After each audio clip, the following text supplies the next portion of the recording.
شرور أنفسنا ومن سيئات أعمالنا من يهديه الله فلا مضل له ومن يضلل فلا هادي له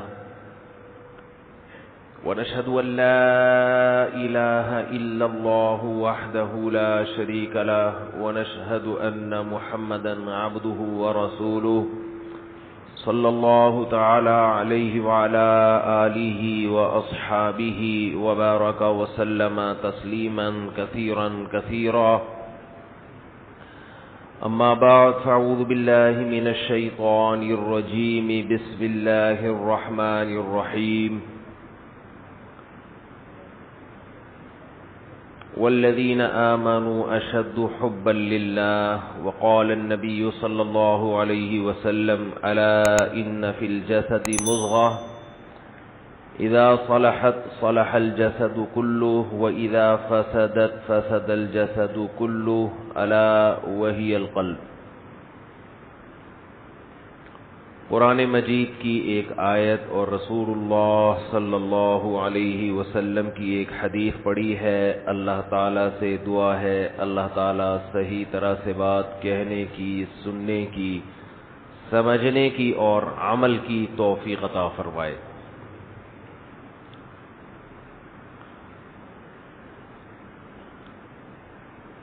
یہ اللہ کا بہت بڑا فضل ہے کہ ہم جب کسی کو نصیحت کرتے ہیں،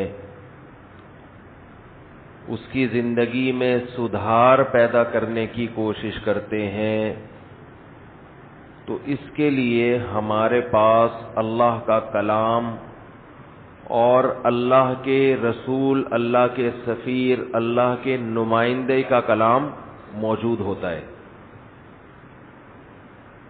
وہ بھی حقیقت میں اللہ ہی کا کلام ہے، لیکن جو مذہب کو نہیں مانتے ان کے پاس نصیحت کے لیے شیکسپیئر کی باتیں ہوں گی، سائنسدانوں کی باتیں ہوں گی،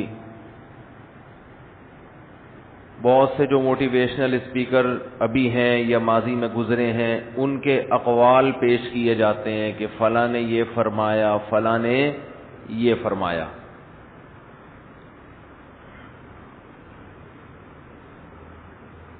تو اس جو فرمایا ہوتا ہے فلاں نے، اس کے 100% درست ہونے کا یقین نہیں ہوتا۔ جب ایک بات کے 100% درست ہونے ہی کا یقین نہ ہو تو انسان کو اس پہ موٹیویشن کہاں سے ملے گی، حوصلہ کہاں سے ملے گا، عمل کا جذبہ کہاں سے ملے گا؟ اللہ اور اس کے رسول کے سوا جتنے لوگوں کی بھی نصیحتیں ہیں، باتیں ہیں،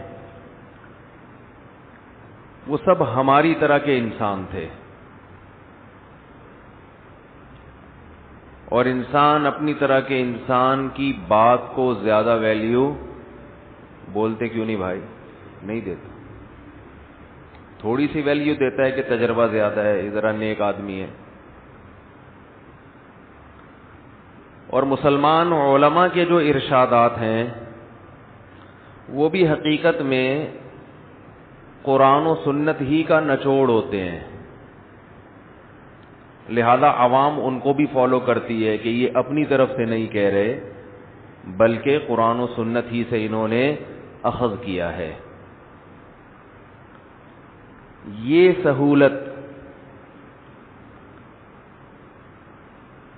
نصیحت کا یہ انداز آپ کو اسلام کے علاوہ کہیں اور نہیں ملے گا۔ وہ سائنسدانوں کے حوالے دے رہے ہوتے ہیں، ڈاکٹروں کے حوالے دے رہے ہوتے ہیں کہ ڈاکٹر صاحب نے یہ فرمایا۔ انسان کہتا ہے ہو سکتا ہے صحیح فرمایا ہو، ورنہ ڈاکٹر کا کوئی بھروسہ ہے کہ اس وقت کچھ بھی فرما دے؟ کیا خیال ہے بھائی؟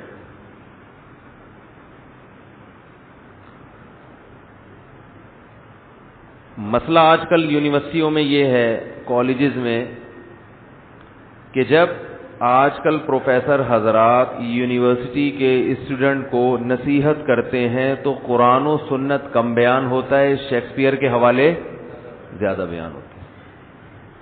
وہ سمجھتے ہیں شیکسپیئر کوئی بہت بڑی فلم تھا.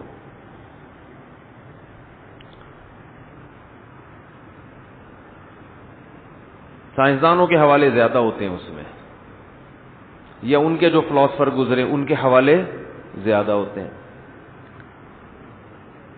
ان کو تھوڑی سی شرم آتی ہے شاید اللہ رسول کے حوالے پیش کرتے ہوئے. شرم اس لیے آتی ہے کہ مولویت کی چھاپ لگ جائے گی. طلبہ کہیں گے ہمارے پروفیسر صاحب تو لگتا ہے سیروزہ لگا کے نئے نئے آئے ہیں, آج بڑا اللہ رسول بیان کر رہے ہیں, یہ لگتا ہے کہ سیروزہ لگا کے نئے نئے آئے ہیں.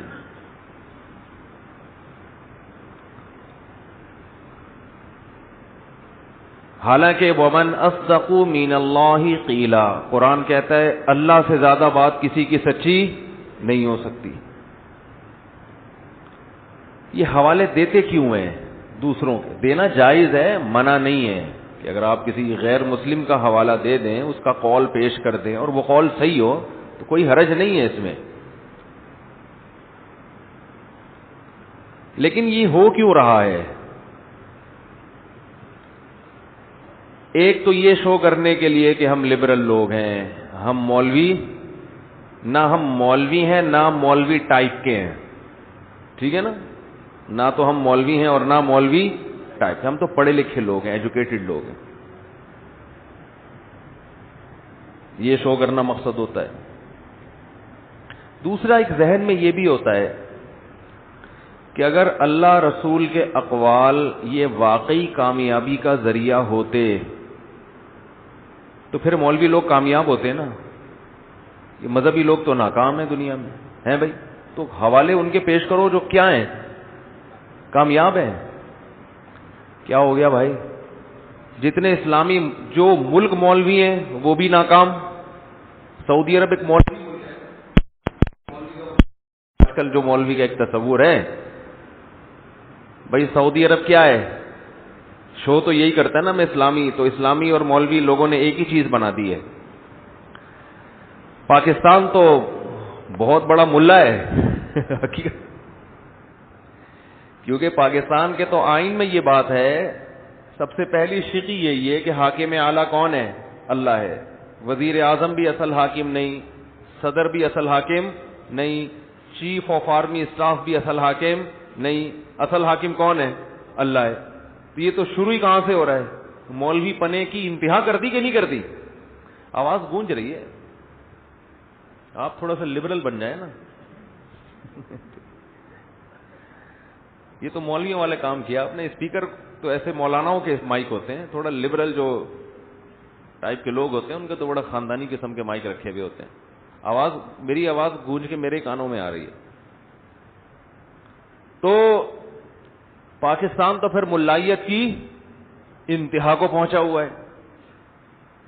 آئین میں ہے کہ قرآن و سنت کے خلاف کوئی قانون نہیں بنے گا. وہ الگ بات ہے کہ جو غلط قانون بنانا ہوتا ہے قرآن سنت کی چھاپ لگا کے اس کو چلا دیتے ہیں. لیکن بہرحال بیس تو اچھی ہے نا.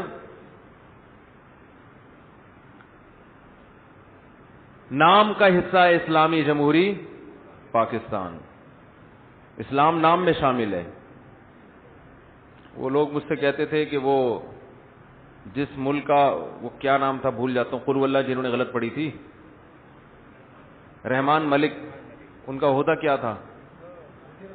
وزیر داخلہ جو ہیں وہ قل اللہ غلط پڑھ رہے ہیں, تو وہ کون سا اسلامی ملک ہے؟ تو میں نے ان سے کہا کہ اسلامی ملک ہے تبھی وزیر داخلہ جس کو قل اللہ نہیں بھی آتی پڑھنے پر مجبور ہے وہ, ورنہ اس کو کیا ضرورت ہی پڑھتا. منفی سوچو گے نا تو ہمیشہ الٹا سوچتے رہو گے. ہمارے ہاں ایک بہت بڑا فالٹ یہ ہے کہ کبھی سیدھا سوچنے میں خوشی نہیں محسوس ہوتی, الٹا ہمیشہ کیا کریں گے؟ سوچیں گے. ملک کے منفی پہلو نکالیں گے, شخصیتوں کی منفی پہلو. بھائی دو پہلو نکلتے ہیں, اچھا بھی نکال سکتے اور برا بھی. تو اچھا پہلو نکال لو, گورنمنٹ کی طرف سے کوئی پابندی تھوڑی ہے اس پہ, خوش بھی ہو جاؤ گے, خون بڑھ جائے گا, صحت بھی اچھی ہو جائے گی, اللہ بھی خوش ہو جائے گا کہ بدگمان نہیں ہوتا, اچھا پہلو تلاش کرتا ہے.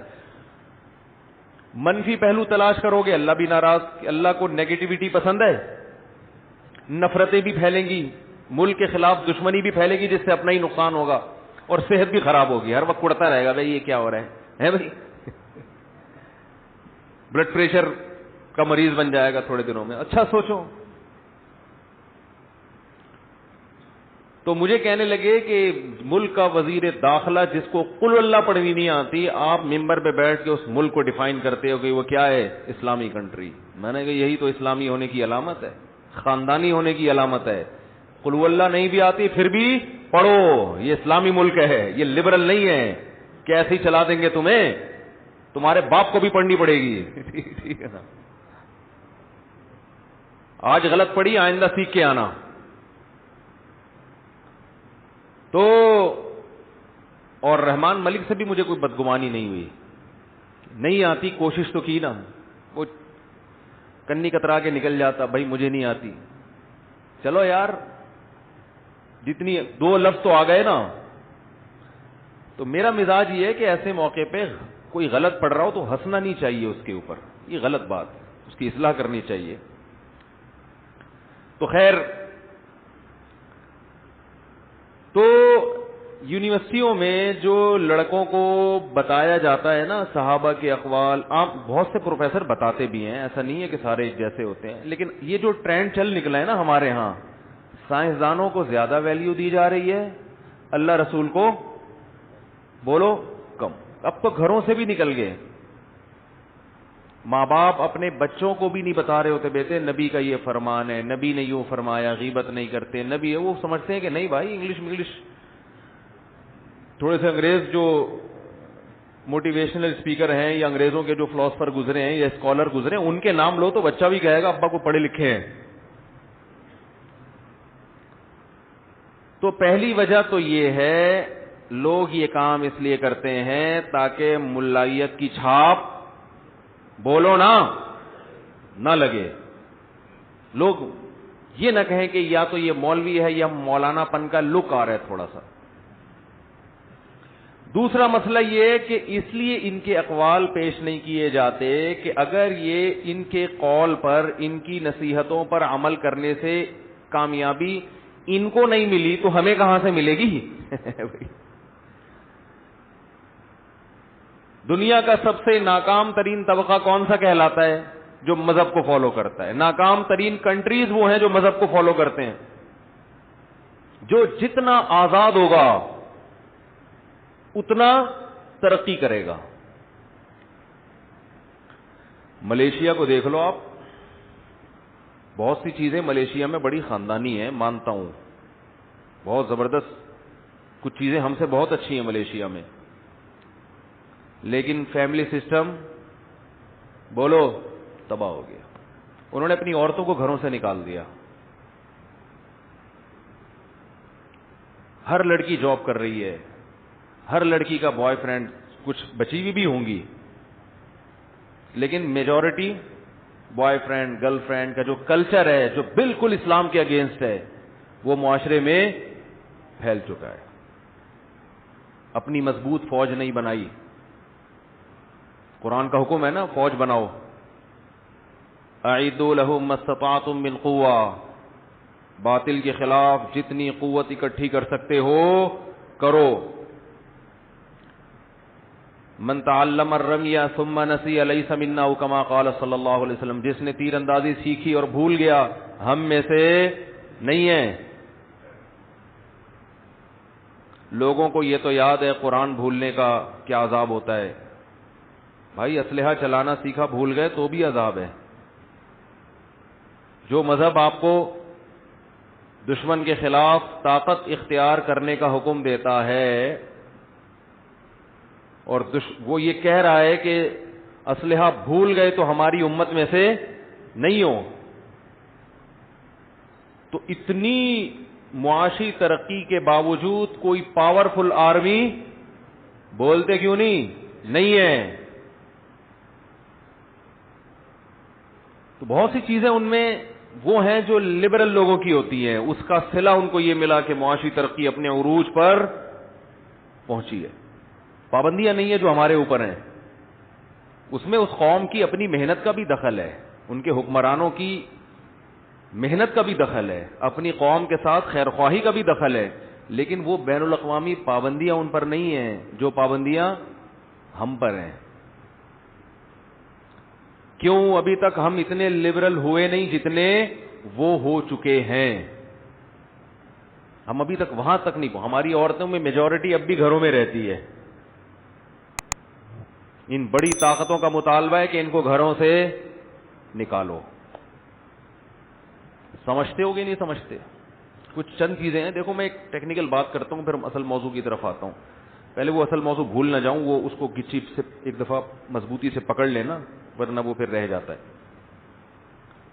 تو وہ موضوع یہ چل رہا ہے کہ اسکولوں میں اللہ رسول کا نام کم لیا جا رہا ہے, گوروں کا نام زیادہ لیا جا رہا ہے. اس کی ایک وجہ مذہب کی چھاپ نہ لگے, دوسری وجہ بچے کہیں گے کہ یہ اگر اتنے سمجھدار لوگ ہوتے تو یہ کامیاب ہوتے. نہ اسلامی کنٹریز کامیاب ہیں. میں نے لبرل لوگوں میں اٹھتا بیٹھتا ہوں تو وہ صرف اس مسلمانوں کو گالیاں نہیں دیتے, مسلم کنٹریز کو بھی اسی طرح گالیاں دیتے ہیں. وہ ان کو بھی ایسے ہی برا بلا کہتے ہیں, ان کے بھی عیب تلاش کرتے ہیں. تو ان کو مذہب سے ہی نفرت ہے کہ یہ گلا گھوٹ رہے ہیں لوگوں کا, جس میں سعودی عرب کا نام لیا جاتا ہے, پاکستان کا نام لیا جاتا ہے. ان دو کنٹریز کا تو بہت ہی زیادہ نام لیا جاتا ہے. باقی کنٹریز بھی ہیں لیکن وہ اتنے آگے نہیں ہیں. حالانکہ ان دو کنٹریز میں بہت سے مثبت پہلو ہیں, بہت سارے مثبت پہلو بھی ہیں. ان کا تذکرہ نہیں ہوتا. تو وہ یہ کہتے ہیں کہ بھائی یہ کامیاب کیوں نہیں ہے, یہ ترقی میں پیچھے کیوں ہیں. تو یہ جھیپ مٹانے کے لیے نا یہ حوالہ پھر دیا جاتا ہے ان لوگوں کا جو دنیا میں کامیاب سمجھے جاتے ہیں. مجھے ایک بات بتاؤ, اچھا پھر اس میں ایک ہمارے ہاں مسلمانوں میں جو مذہب میں ایک طبقہ ایسا پیدا ہوا جس نے اسلام کا ایسا تصور پیش کرنا شروع کر دیا کہ لبرل لوگوں کا ایک بہت بڑا طبقہ دین کی طرف آ جائے. اسلام کو اتنا آسان کر کے پیش کرو کہ لبرل لوگوں کا, مذہب مخالف لوگوں کو اسلام ان کے لیے قابل قبول بن جائے. ان کا خیال یہ تھا اس سے پڑھے لکھے لوگ دین کی طرف آئیں گے, اور یہ جو ایک چھاپ لگی ہوئی ہے مذہب کی کہ مذہبی لوگ اکثر ناکام ہوتے ہیں, یہ چھاپ کیا ہو جائے گی؟ ختم ہو جائے گی. مذہبی لوگ ہوتے ہیں جو بیچارے رکشا چلانے والے, ٹیکسی چلانے والے, ٹھیلے لگانے والے. رائبنڈ میں جاؤ نا, زیادہ غریب ملیں گے آپ کو, مالدار بولو نا تھوڑے ملیں گے. ہیں بڑے بڑے کروڑ ارب پتی ہیں لیکن تھوڑے, اور وہ بھی ایسے کہ حلیے سے لگتے نہیں ہے کہ یہ کامیاب لوگ ہیں. حلیہ ان کا بھی ایسے ہی ہوگا بیچاروں کا, شلوار آدھی پنڈلی تک ہوگی تو لگتا ہے یہ تو بیچارے کو شلوار پہننے کی تمیز نہیں ہے, ترقی کہاں سے کرے گا. یہ ذہن میں لوگوں کے ایک آتا ہے, جس کو شلوار پہننے کی تمیز نہیں ہے وہ ترقی کیا کرے گا. تو میں ایک مثال دیتا ہوں آپ کو, اس سے بات سمجھ میں آئے گی انشاءاللہ. اللہ کی نظر میں کامیابی اور ناکامی کا معیار وہ نہیں ہے جو ہم نے بنایا ہوا ہے. اللہ کی نظر میں یہ دنیا مسافر خانہ ہے, یہاں کی کامیابی کو اللہ مانتے ہی نہیں ہے. یہ تو ظالم لوگ زیادہ آگے نکل جاتے ہیں. یہ جتنے بڑے بڑے کنٹری جو آج بڑے فنڈر بنے ہوئے ہیں نا, دنیا کو انسانی حقوق سکھا رہے ہیں, یہ کنٹری وجود میں کیسے آئے؟ ذرا ان کا ماضی تو اٹھا کے دیکھیں. انہوں نے پہلے انسانیت کا گلا گھوٹا ہے, اس کے بعد ان کو پاور ملی ہے, تو پاور ملتے ہی انسانوں کے حقوق پر انہوں نے تنظیمیں بنا کے پوری دنیا میں تشکیلات کر دی. میں سمجھا پا رہا ہوں اپنی بات؟ ایک آدمی ڈاکو بن کے کسی گھر میں گیا, لوٹ لاٹ کے آدھے لوگوں کو ذبح کر دیا, عصمت دری کی عورتوں کی, اور ڈاکو, اور پھر اسی طرح ڈکیتیاں کر کر کے محلے کا دادا بن گیا, اور دادا بنتے ہی ڈکیتی کے خلاف قانون پاس کرنا شروع کر دیا. آئندہ کوئی ڈاکو ڈکیتی کرے گا اس کو چوک پہ لٹکائیں گے, لوگ کہیں گے یار یہ ہے, یہ کیا ہے, یہ ہے اصل. اور پھر آئندہ ان کے اقوال پیش کرنا شروع کر دے محلے کے دادا کے. انہوں نے ارشاد فرمایا کہ مینرز بھی کوئی چیز ہوتی ہے. بات کرو تو بات سے پہلے تھینک یو اور بات کے آخر میں تھینک یو. انہوں نے ارشاد فرمایا وہ تھا نا, سنایا تھا نا میں نے, چھوڑو ابھی نہیں سناؤں گا. تو یہ جتنے بڑی بڑی طاقتیں وجود میں آئی ہیں, ذرا آپ ان کا ماضی اٹھا کے دیکھو, کیا کچھ نہیں کیا انہوں نے.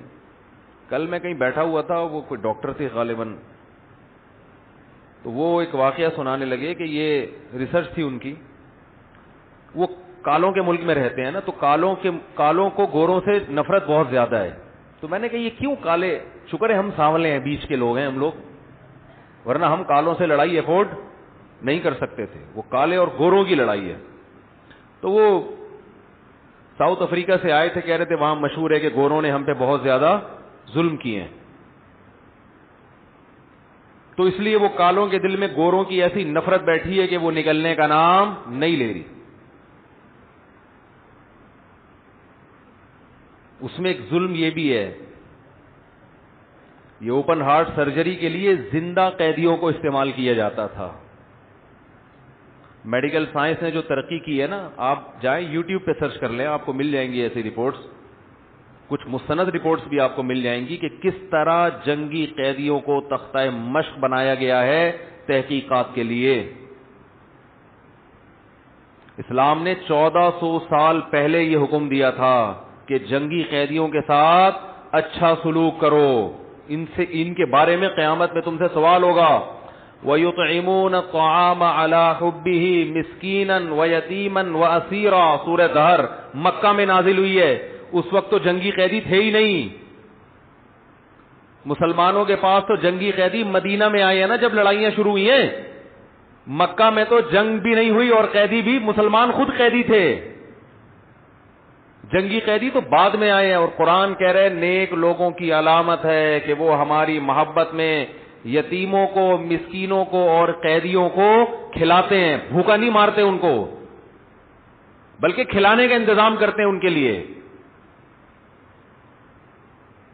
لیکن بہت سی میڈیسن, بہت سے انجیکشن جو تجربوں کی بھیٹ, جن میں تجربوں کی بھیٹ چڑھایا ہے, وہ کس کو چڑھایا ہے؟ جنگی قیدیوں کو.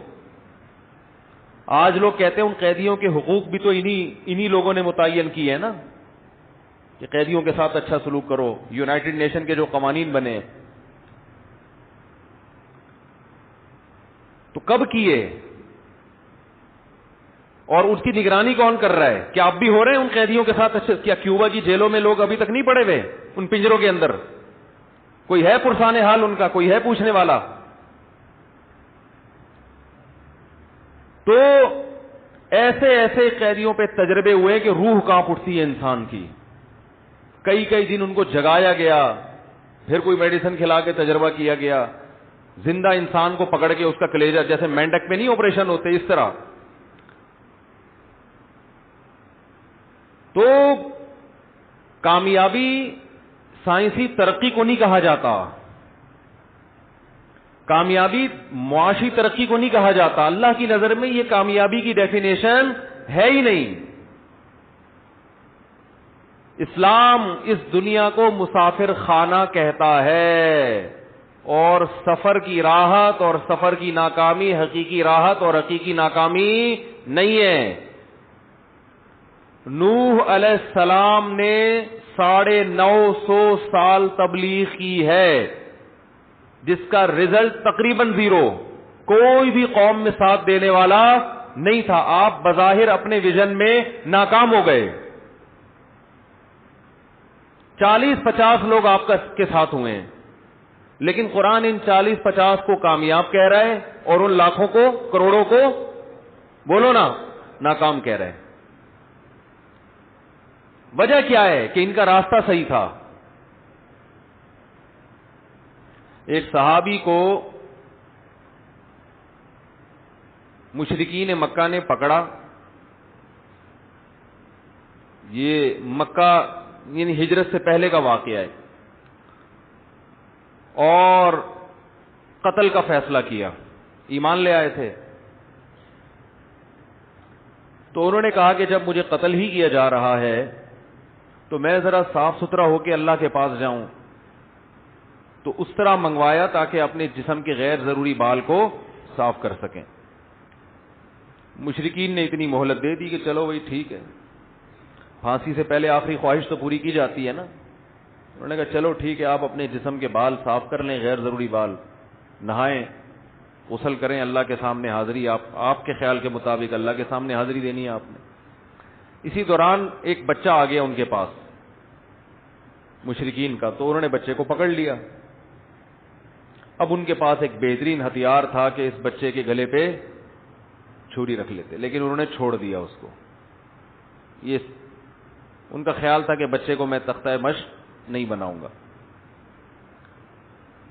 تو مشرکین جب ان کو قتل کرنے کے لیے آگے بڑھے, دیکھو یہ کتنی بڑی ناکامی ہے نا, کیونکہ موت سے بڑی کوئی ناکامی ہو سکتی ہے؟ بولو نا, نہیں ہو سکتی. لیکن وہ شعر پڑھ رہے ہیں, فلست ابالی حین اقتل مسلما علی ای شق کان للہ مصرعی وذلک فی ذات الالہ وان یشاء یبارک علی اوصال الشلب ممزعی. کہتے ہیں میری گردن جب کٹے گی تو مجھے اس کی پرواہ نہیں ہے کہ میں ادھر گرتا ہوں یا ادھر گرتا ہوں, کس جانب کو میں زمین پہ گرتا ہوں مجھے اس کی پرواہ نہیں ہے, بلکہ مجھے خوشی اس بات کی ہے کہ یہ معبود کی رضا میں ہو رہا ہے, اپنے خالق کو خوش کرنے کے لیے ہو رہا ہے, اور وہ خالق چاہے تو میری لاش کے کٹے ہوئے ٹکڑوں میں برکت پیدا کر دے, وہ یہی میرے لیے خیر و برکت کا ذریعہ بن جائے. فلست ابالی, کہتے ہیں مجھے کوئی پرواہ نہیں ہے. حین اقتل مسلما, اس لیے کہ میں قتل ہو رہا ہوں اسلام پہ. مسلم کا معنی اللہ کا فرمانبردار بن کے, جس خدا نے پیدا کیا ہے میری موت اس کی نافرمانی میں نہیں ہو رہی, اس کی رضا کے لیے ہو رہی ہے. مجھے کوئی پرواہ نہیں ہے کہ میں ادھر کو گرتا ہوں یا میری لاش ادھر کو گرتی ہے. کتنے واقعات ہیں صحابہ کرام کے, جب ان کو شہید کیا گیا تو کہہ رہے ہیں فزت ورب الکعبہ, اس کعبہ کے رب کی قسم میں کیا ہو گیا, کامیاب. سب سے بڑی ناکامی کیا سمجھی جاتی ہے؟ موت, زندگی کا خاتمہ. اور جن کو اللہ نے ہدایت دی وہ اسی موت کو دنیا کی سب سے بڑی کامیابی سمجھ رہے ہیں. یہ ذہن آپ کا اسلام بنانا چاہتا ہے, یہ ذہن بنانا چاہتا ہے اسلام. اور نوح علیہ السلام کے واقعہ سے یہ بھی ہمیں سبق ملا کہ آپ نے مذہب میں تبدیلی نہیں کرنی ہے لبرل لوگوں کو مذہب کے قریب لانے کے لیے. چاہے پوری دنیا آپ کی مخالف ہو جائے, اسلام تبدیل جس نے آنا ہے اسی طرح آئے. اسلام میں پوری داڑھی ہے, تھی ہے اور رہے گی قیامت تک. اسلام میں لباس کو ٹخنوں سے, مرد کے لیے لباس کو ٹخنوں سے اوپر رکھنا پڑے گا, چاہے لوگوں کو اچھا لگے یا برا لگے. اسلام میں عورت کے لیے پراپر پردہ فرض ہے, چاہے لبرل عورتوں کو یہ اسلام کی یہ بات پسند آئے یا نہ آئے, یہ کرنا پڑے گا آپ کو. اسلام آپ کو سود کھانے کی اجازت نہیں دیتا, چاہے آپ کی اس میں معاشی ترقی ہو یا معاشی نقصان ہو. اسلام غیر محرم عورت سے آپ کو ہاتھ ملانے کی اجازت بولو نا بھائی نہیں دیتا. اسلام شوہر کے مرنے کے بعد عورت کو پابند کرتا ہے کہ وہ 4 مہینے 10 دن شوہر کے گھر سے بولتے کیوں نہیں نہ نکلے وہ, اور اس دوران وہ زینت اختیار نہیں کر سکتی, اس کو پابند کر رہا ہے اسلام, چاہے وہ 99 سال کی بڈھی عورت کیوں نہ ہو. غامدی صاحب نے چینج کر دیا کہ نہیں جی ایکچولی اگر وہ اس کے پیٹ میں پریگننسی نہیں ہے تو پھر وہ باہر نکل سکتی ہے, کیونکہ نسب تو اب مشکوک نہیں ہے, وہ جہاں چاہے جا سکتی ہے. قرآن نے تو یہ فرق نہیں کیا کہ جوان عورت ہو یا بوڑھی عورت, بلکہ قرآن نے بوڑھی عورت کا الگ سے تذکرہ کیا ہے. واللائی یئسن من المحیض من نسائکم, وہ عورتیں جن کو حیض آنا بند ہو گیا, حیض سے مایوس ہو گئی, یہ وہی تو ہے جو بوڑھی عورتیں ہوتی ہیں, ان کی بھی عدت قرآن بیان کر رہا ہے. آج لوگ گھماتے ہیں باتوں کو, ایکچولی وہ یوں تھا, فون آتے ہیں نا لوگوں کے, مفتی بھی پریشان ہو جاتا ہے, ایکچولی وہ اصل میں یوں ہے, وہ دادی کے جنازے میں جانا ہے, والدہ نے عدت میں بیٹھی ہوئی ہیں, نہیں جا سکتی بھائی دادی کے جنازے میں, عدت کے دوران نہیں جا سکتی. وہ بیٹی کی شادی ہے, وہ شادی میں جانے سے منع کر رہے ہیں. میں نہیں منع کر رہا, قرآن منع کر رہا ہے.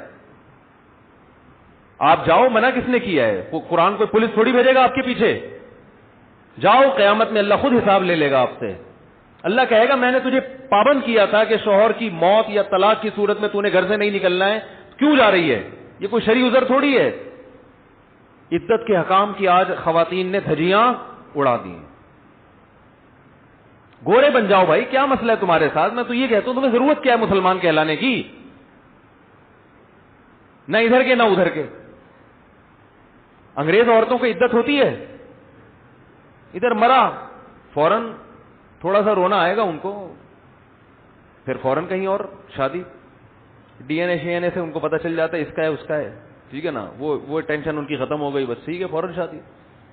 اسلام اجازت نہیں دیتا. اتنا لبرل بننے کی میرے بھائی ضرورت, بول لو نا کیا ہو گیا, نہیں ہے. انسان بن جاؤ, ایک طرف آ جاؤ. آج بہت سارے کیسز ہو رہے ہیں, میاں طلاق دیتا ہے, عورت پرس ڈال کے گھر سے باہر. یہ تو بہت ہو رہا ہے. پھڈا شروع ہی یہاں سے ہوتا ہے کہ طلاق دی, میں جا رہی ہوں, اور ابا کا فون آیا آ جاؤ. قرآن کیا کہہ رہا ہے؟ اجازت دے رہا ہے جانے کی.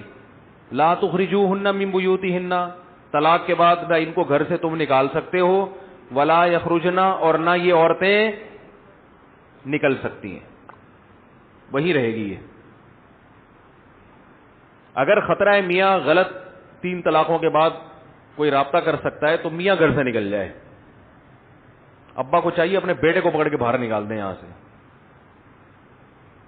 ہاں کوئی بے حیائی کا خطرہ ہو خدا نخواستہ, میں بار بار کہتا ہوں 3 طلاق دینے کے بعد خطرہ ہو کہ کہیں سے فتویٰ لے آ کے حلال کر لے گا, پھر ہم عورت کو کہتے ہیں نکل جاؤ, کیونکہ پھر بڑی برائی ہے نا, پھر وہ زنا کی طرف جائے گا, فتوے حلال کر کے زنا کرے گا وہ. تو یہ اسلام کے حکام ہیں کہ عورت عدت گزارنے کی, بولتے کیوں نہیں بھائی, پابند ہے. آپ لبرل لوگوں کو دین کے قریب کرنے کے لیے خواتین کے حقوق کے نام پہ عورت کے عدت کے حکام چینج نہیں کر سکتے. یہ عورت پر پابند ہے کہ طلاق ہوئی ہے یا شوہر کا انتقال ہوا ہے, وہ عدت گزارے گی. اور خاندان معاشرے کو چاہیے کہ اس کو مجبور کریں عدت پر. اس کو کہیں گے جب تم مسلمان ہو تو تمہیں کس نے پرمیشن دی تم گھر سے نکلو؟ ایک صورت میں گھر سے باہر نکلنے کی اجازت دی گئی ہے, معاش, کمانے والا کوئی نہ ہو, کیونکہ شوہر کا تو انتقال ہو گیا نا. طلاق ہوئی ہے تو شوہر کی ذمہ داری ہے, عدت کا خرچہ دے گا. اگر کمانے کا مسئلہ ہے, کھانے پینے کا مسئلہ ہے, تو یہ کیونکہ ایک واقعی شرعی عذر ہے, ایسا عذر ہے کہ اس کے بغیر گزارا نہیں ہے, تو پھر اتنی گنجائش ہے کہ دن کی روشنی میں نکلے اور اتنی کمائے کہ اپنا کھانے پینے کا انتظام ہو سکے, اور جیسے ہی ہو فوراً گھر پہنچے. یہ جب ہے جب کوئی کفالت کرنے والا نہ ہو. مگر ہمارے معاشرے میں آج وظیفے دبا کے چل رہے ہیں. اسلام نام ہے وظیفوں کا, لیلۃ القدر میں جاگ لیے, اور یہ صبح یہ والا وظیفہ پڑھ لیا, شام کو یہ والا وظیفہ پڑھ لیا. جو قرآن کے منصوص احکام ہیں جن پہ قرآن بہت تاکید سے بیان کر رہا ہے, ان کی طرف توجہ نہیں ہے. یہاں میں بات اس موضوع پر تو میں 2 چیزوں پہ بہت بولتا ہوں, 3 طلاق کے مسئلے پر, ایک خلا کے مسئلے پر, اس لیے کہ یہ تو ایک تو کوئی بول نہیں رہا اس پہ جتنا بولنا چاہیے. دوسرا, اس نے نظام کیا کر دیا ہے, عدالتی خلا نے تو بیڑا ہی غرق کر دیا ہے نا. وہ تو سارا فیملی سسٹم کی ایسی کی تیسی کر دی ہے, اس لیے میں اس پہ بہت بولتا ہوں. تو یہاں بھی میں بولوں گا 3 طلاقیں ہو گئی ہیں تو قرآن و سنت کیا کہہ رہا ہے, بیوی کیا ہو گئی, حرام. اب یہاں میں نے بعض مفتیوں کو دیکھا ہے کہ مرد کے آنسو یا عورت کے آنسو دیکھ کے پگھل جاتے ہیں کہ یار کچھ گنجائش. ایک مولانا بہت بڑے مولانا ہیں, اتنے بڑے مولانا کہ اگر آپ ان کی عظمت کو سر اٹھا کے دیکھیں تو ٹوپی گر جائے آپ کے پیچھے. نہ جانتے ہیں سب لوگ, لیکن میں نام نہیں لوں گا. بہت بڑے مولانا ہیں. مجھے ایک دن کہنے لگے کہ مولانا, میں تو چھوٹا سا مولانا ان کے سامنے, وہ احتراماً انہوں نے مجھے مولانا کہہ دیا. کہہ رہے ہیں یار اگر میاں بیوی میں وہ شوہر غصے میں 3 نکال دیتا ہے, اب گھر اجڑ رہا ہے, بچے دبا ہو رہے ہیں, رول رہے ہیں, برباد ہو رہے ہیں, تو اسلام تو جوڑ چاہتا ہے نا. اسلام کیا چاہتا ہے؟ جوڑ. تو کہیں سے اگر گنجائش ملتی ہو تو اگر اہل حدیث کے قول پہ فتویٰ دے دیا جائے, وہ بھی تو ہیں تو مسلمان نا, وہ بھی کوئی خدا نخواستہ قادیانی تو نہیں ہے, کافر تو نہیں ہے, تو کہیں سے لے لو. اسلام تو کیا چاہتا ہے؟ جوڑ چاہتا ہے. یہ اللہ یہ چاہے گا کہ یہ بھی رو رہا ہے وہ بھی رو رہی ہے اور بچے آپس میں کیا ہو رہے ہیں؟ رل رہے ہیں. یہ ایک مولانا کی بات نہیں ہے, بڑے بڑے 4-5 مولاناؤں سے میں نے یہ سنی ہے بات, کہ مجھے کہہ رہے ہوتے ہیں کہ تھوڑی سی گنجائش, تھوڑا ہاتھ کیا رکھو ہلکا. پنجابی میں کہتے ہیں نا رولا, کیا بولتے ہیں؟ ہولا. ہولا رکھو, تھوڑا ہولا یار, تھوڑا ہلکا ہے. ٹھیک ہے, جمہور کا یہی مذہب ہے کہ 3 ہوتی ہیں, لیکن یار تھوڑا سا اگر وہ کہیں وہاں سے فتویٰ لیتا ہے تو اتنے ایکسائٹیڈ کیوں ہو جاتے ہیں آپ؟ کیا خیال ہے بھائی؟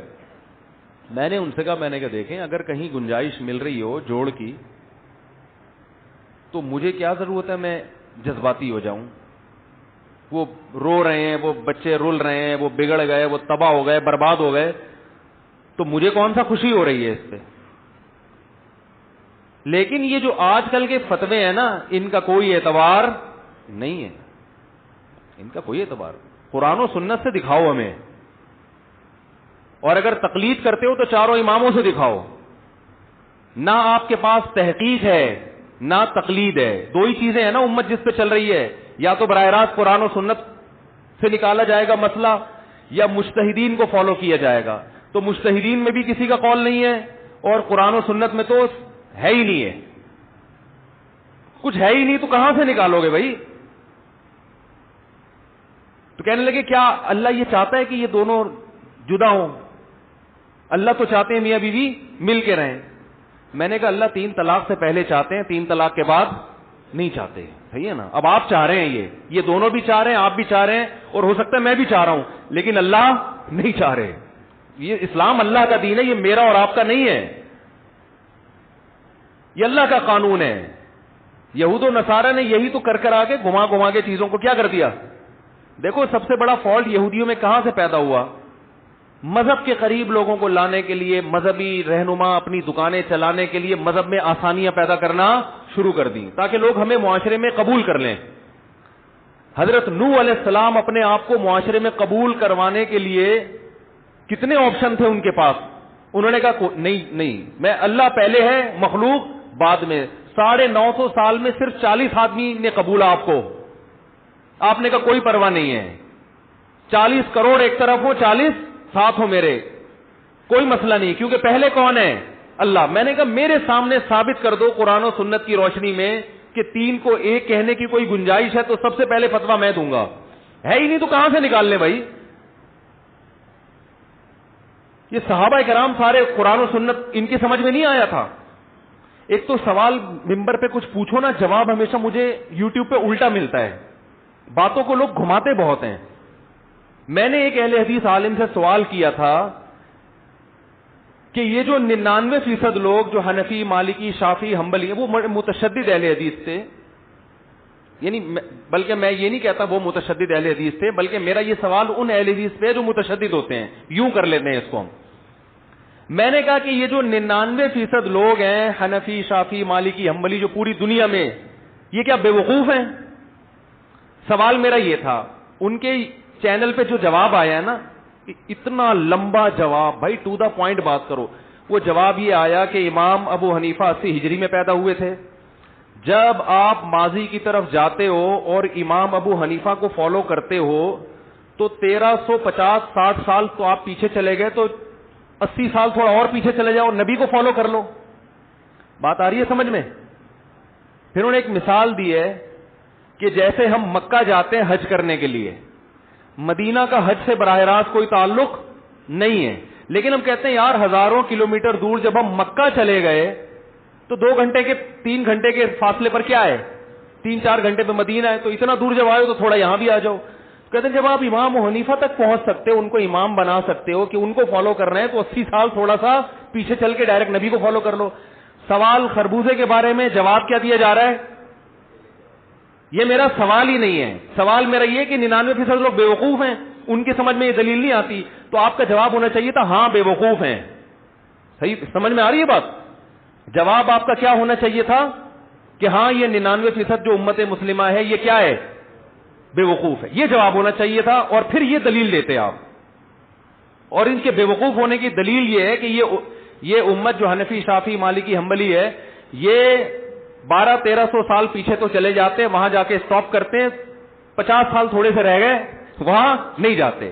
یہ دلیل ہے ان کے بے وقوف ہونے کی. تو آپ سیدھا سیدھا یہ کیوں نہیں بولتے بے وقوف ہیں؟ جو مطلب کی عبارت تھی اسے پنجوں سے گھس ڈالا, کبوتر لے کے آیا ہے میرے خط کا جواب آدھا. ایک شاعر نے نا جل بھن کے کہا اپنی محبوبہ کو خط لکھا. ایک شاعر نے اپنی محبوبہ کو بولو نا خط لکھا. محبوبہ نے جواب دیا تو جواب میں ایران تو بہت تھا, اور سناؤ خیریت سے ہو؟ الحمدللہ میں بھی خیریت سے ہوں, اور آپ کی طبیعت ٹھیک ہے. جو آگے اس کا جو محبت کے جملے تھے نا, وہ پہلے زمانے میں کبوتر خط لے کے آتے تھے نا, تو وہ غلطی سے کبوتر کے پنجوں سے مٹ گیا. تو ایران اس خط میں بہت لمبا چوڑا تھا نا, ایران بہت تھا اس خط میں, کہ آپ کی طبیعت مطلوب خداوند کریم سے. جو پہلے خط ہوا کرتے تھے چشمے, وہ نور چشمی ٹائپ کی چیزیں, جو ساری وہ ڈول کے جو محبت کے جملے تھے وہ غلطی سے کبوتر نے. تو شاعر جل بھن کے کہتا ہے جو مطلب کی عبارت تھی اسے پندوں سے گھس ڈالا, کبوتر لے کے آیا ہے میرے خط کا جواب آدھا. اور پھر پورا ہی شعر پڑھ لیتا ہوں. ابتدائے عشق میں دل ہوا یوں خراب آدھا, کہ جیسے سیخ پہ چڑھتے ہی جل جائے کباب آدھا. کہہ رہے بھی ہمارے عشق کی ابتدا تھی اور ہمارے ساتھ ایسے معاملات شروع ہو گئے کہ جیسے کباب جب آدھا جل گیا نا, اب جب آدھا جل جائے تو دوسرے والے کو اگر آپ پکاؤ گے تو یہ جو آدھا ہے یہ اور جل جائے گا, اور اس کو نہیں پکاؤ گے تو آدھا کچا رہ جائے گا. تو ایک کنفیوز ہو جاتا ہے نا انسان. تو شاعر کہتا ہے میرے ساتھ یہی ہوا, اور یوٹیوب پہ میرے ساتھ بھی یہی ہو رہا ہے. میں اب جو چیلنج کرتا ہوں نا اس کا کہیں جواب نظر نہیں آتا, گھما کے کسی اور بات کا جواب دیا جا رہا ہوتا ہے, اور نیچے کمنٹس لوگوں کے واہ واہ زبردست, مفتی طارق مسعود تو جاہل ہے, اس کو خاموش کر دیا. خاموش کہاں کیا آپ نے, ہماری بات کا جواب ہی نہیں دیا. تو شاعر کا شعر تو پڑھ لوں نا, وہ اٹکا ہوا ہے, وہ نکل جائے گا, پھر آگے چلیں گے ہم. کہتے جو ابتدائے عشق میں دل ہوا یوں خراب آدھا, کہ جیسے سیخ پہ چڑھتے ہی جل جائے کباب آدھا. لگتا ہے میرے محبوب کی ایک آنکھ غائب ہے. لگتا ہے میرے محبوب کی ایک آنکھ غائب ہے, کہ اس نے جب بھی پلٹا ہے تو پلٹا ہے نقاب آدھا. یعنی یا تو پورا نقاب لے, ذرا سا بھی جلوہ نہ دکھا, سوال کا جواب ہی نہ دو. دینا ہے تو پورا جواب دو نا بھائی, جلوہ بھی آدھا تو اس میں لگتا ہے کہانی ہے یہ. آدھی آنکھ ایک آنکھ اس محبوبہ کی کیا ہے, غائب ہے. تو کہہ رہے نا جلوہ کرا رہی ہے, ترسا رہی ہے. تو میں یوٹیوب پہ جو سوال کرتا ہوں نا اس کا جواب کیا آتا ہے؟ سوال ایران کے بارے میں, جواب میں کسی اور ملک کا حوالہ دے دیا جاتا ہے. تو میرا سوال یہ تھا, میں اہل حدیث کو گمراہ نہیں کہتا, چلو یار وہ نہیں کسی مسلک کو فالو کرتے, ان کا یہ دعویٰ ہے کہ ہم ڈائریکٹ قرآن و سنت پہ چلتے ہیں, تو ٹھیک ہے, کوئی گورنمنٹ کی طرف سے پابندی نہیں ہے, مقصد تو صحیح ہے نا. لیکن میں یہ کہہ رہا ہوں کہ یہ جو حنفی شافعی مالکی حنبلی جو 99% امت صدیوں سے کسی ایک مسلک کو فالو کرتی آ رہی ہے, یہ کیا, یہ گمراہ ہے کیا؟ آپ کہتے ہو یہی طریقہ صحیح ہے ہمارا, یہ غلط ہے جو یہ لوگ کرتے ہیں. تو یہ غلط کا مطلب 99% امت غلط ہے. اس کا جواب یہ ہونا چاہیے ہاں غلط ہے, لیکن یہ جواب نہیں ہے. جواب یہ آیا کہ آپ حج کرنے جاتے ہیں تو مدینہ کیوں نہیں چلے جاتے ہیں, تو آپ 80 سال پیچھے امام حنیفہ تک پہنچ گئے, 1400 سال پیچھے پہنچ گئے, تو 80 سال تھوڑا سا فاصلہ رہ گیا. یہ جواب بھی غلط ہے. یہ اس لیے غلط ہے کہ آپ جن علماء کو فالو کر رہے ہیں نا, آپ کی عوام, وہ 1400 سال پہلے نہیں جا رہے, وہ اسی صدی میں آ کے بریک لگا لیتی ہے. اور ہم کہاں جا رہے ہیں؟ ہم ائمہ مجتہدین تک پہنچ رہے ہیں. دیکھو ڈائریکٹ حدیث کو کوئی بھی فالو نہیں کر رہا اس زمانے میں, اس لیے کہ کسی مسلک میں ایک حدیث اگر ہے تو اس کی تائید کر رہی ہے, تو دوسری حدیث اس کے خلاف بھی جا رہی ہے. تو آپ علماء ہی سے پوچھتے ہو کہ 2-4 قسم کی حدیثیں ہیں, ان میں آپ کی رائے کیا ہے, آپ کا مسئلہ کیا ہے؟ جیسے امام کے پیچھے فاتحہ, جہاں حدیث میں آتا ہے امام کے پیچھے قرات کرنے کا حکم ہے, وہیں حدیث میں یہ بھی آتا ہے کہ من کان لہو امام فقراءۃ الامام لہو قراءۃ, جس کا امام ہو تو امام کی قرات مقتدی کے لیے کافی ہے. وہاں حدیث میں یہ بھی آتا ہے, مسلم کی حدیث ہے, انما جعل الامام لیتم بہ, امام کو امام اس لیے بنایا جاتا ہے اس کی اقتدا کی جائے. اذا کبر فکبروا, تکبیر کہے تو تکبیر کہو. واذا قرأ فانصتوا, صحیح مسلم کے الفاظ ہیں, قرات کرے تو خاموش ہو جاؤ. واذا قال ولا الضالین, جب ولا الضالین کہے قولوا آمین. واذا رکع, جب رکوع کرے فرکعوا, تو تم بھی اس کے ساتھ رکوع کرو. یہاں امام کو قرات کا حکم دیا جا رہا ہے, مقتدی کو صرف آمین کہنے کا حکم دیا جا رہا ہے. اسی طرح قرآن مجید یہ جو کہتے ہیں حدیث میں آتا ہے کہ لا صلاۃ الا بفاتحۃ الکتاب, سورہ فاتحہ کے بغیر نماز نہیں ہوتی. صحیح مسلم میں دوسری حدیث بھی ہے, من لم یقرأ بفاتحۃ الکتاب فصاعدا, جو سورہ فاتحہ پلس تلاوت نہیں کرتا اس کی نماز نہیں ہوتی. ہم کہتے ہیں جب باقی تلاوت میں امام کی تلاوت مقتدی کے لیے کافی ہے تو فاتحہ میں بھی کافی ہونی چاہیے. میرا مقصد ابھی فروعی مسائل کے دلیل دینا نہیں ہے, دلیل ادھر بھی ہے ادھر بھی ہے. تو آپ ان مختلف دلائل میں اپنے عالم کو فالو کرتے ہو جس پر آپ کو اعتماد ہوتا ہے, آپ اس کی رائے کو لے رہے ہوتے, آپ ڈائریکٹ نبی کو فالو نہیں کر رہے ہوتے. ڈائریکٹ نبی کو فالو کرو گے تو یہ تو ساری حدیثیں نبی کی ہیں, ان میں کس کو لینا ہے کس کو چھوڑنا ہے یہ تو علماء بتائیں گے. آپ 15ویں صدی کے علماء کو فالو کر رہے ہو اور ہم تابعین کے دور کے مجتہد کو فالو کر رہے ہیں. آپ کراچی میں بیٹھے ہوئے ہو, ہم حج کرنے کے لیے مکہ چلے گئے, تو آپ ہمیں مشورہ دے رہے ہو کہ مدینہ کیوں نہیں جا رہے, جبکہ آپ ابھی تک مکہ بھی نہیں پہنچے. آپ سمجھ میں آ رہی ہے بات؟ تو ہم کم از کم مجتہد کو فالو, قرآن و سنت میں سمجھنے کے لیے مجتہد تک تو پہنچتے ہیں, اور مجتہد آج کا نہیں بلکہ صدیوں پرانے جنہوں نے تابعین کی زیارت کی ہو. اور آپ کے مسلک کے لوگ قرآن و سنت سمجھنے کے لیے 15ویں صدی کے مولویوں کو فالو کر رہے ہیں. تو نبی صلی اللہ علیہ وسلم کو ڈائریکٹ کوئی بھی فالو نہیں کر رہے اس زمانے میں. فروعی اور اختلافی مسائل میں تو علماء ہی کو فالو کیا جاتا ہے. آپ کے علماء آپ کو جو رائے بتاتے ہیں آپ اس کو فالو کرتے ہو. تو آپ تو وہاں تک پہنچے ہی نہیں, آپ تو یہیں پر پہنچے ہوئے. اور جو 15ویں صدی کے مولوی کو فالو کر رہا ہے وہ کہہ رہے ہیں میں ڈائریکٹ قرآن و سنت کو فالو کر رہا ہوں, اور جو مجتہد کو فالو کر رہا ہے اس کو کہہ رہے ہو کہ یہ قرآن و سنت کو فالو نہیں کرتے. تو یاد رکھو, اس کو خوب اچھی طرح اس بات کو سمجھیں کہ بات یہ نہیں ہے کہ کون نبی کو فالو کر رہا ہے کون مجتہد کو فالو کر رہا ہے. بات یہ ہے کہ نبی کے قول کے دو مطلب بیان کیے جا رہے ہیں. ایک مطلب ابو حنیفہ نے بیان کیا اور ایک مطلب 15ویں صدی کا کوئی مولوی بیان کر رہا ہے. ہم کہتے ہیں جو مطلب ابو حنیفہ بیان کر رہے ہیں یا امام شافعی بیان کر رہے ہیں وہ مطلب کے صحیح ہونے کا امکان زیادہ ہے, اور جو مطلب 15ویں صدی کا مولوی بیان کر رہا ہے اس مطلب کے غلط ہونے کا امکان زیادہ ہے. مقلد ہم بھی ہیں, مقلد آپ بھی ہیں. آپ 15ویں صدی کے مولویوں کی تقلید کر رہے ہیں اور اپنے آپ کو محقق کہتے ہیں, اور ہم مجتہدین کی تقلید کر رہے ہیں جن کو 99% امت نے فالو کیا. آپ ہمیں کیسے گمراہ کہہ سکتے ہو؟ بہت مشکل ہے بات سمجھانا.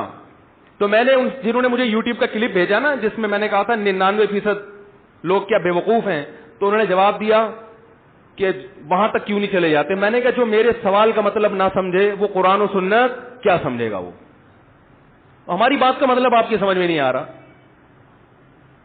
یہ ایک اور مثال سے میں یہ دعویٰ سمجھاتا ہوں,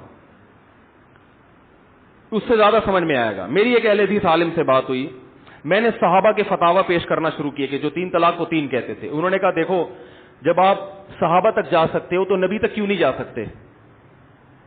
ڈائریکٹ نبی سے بتا دو نا. بات آ رہی ہے سمجھ میں؟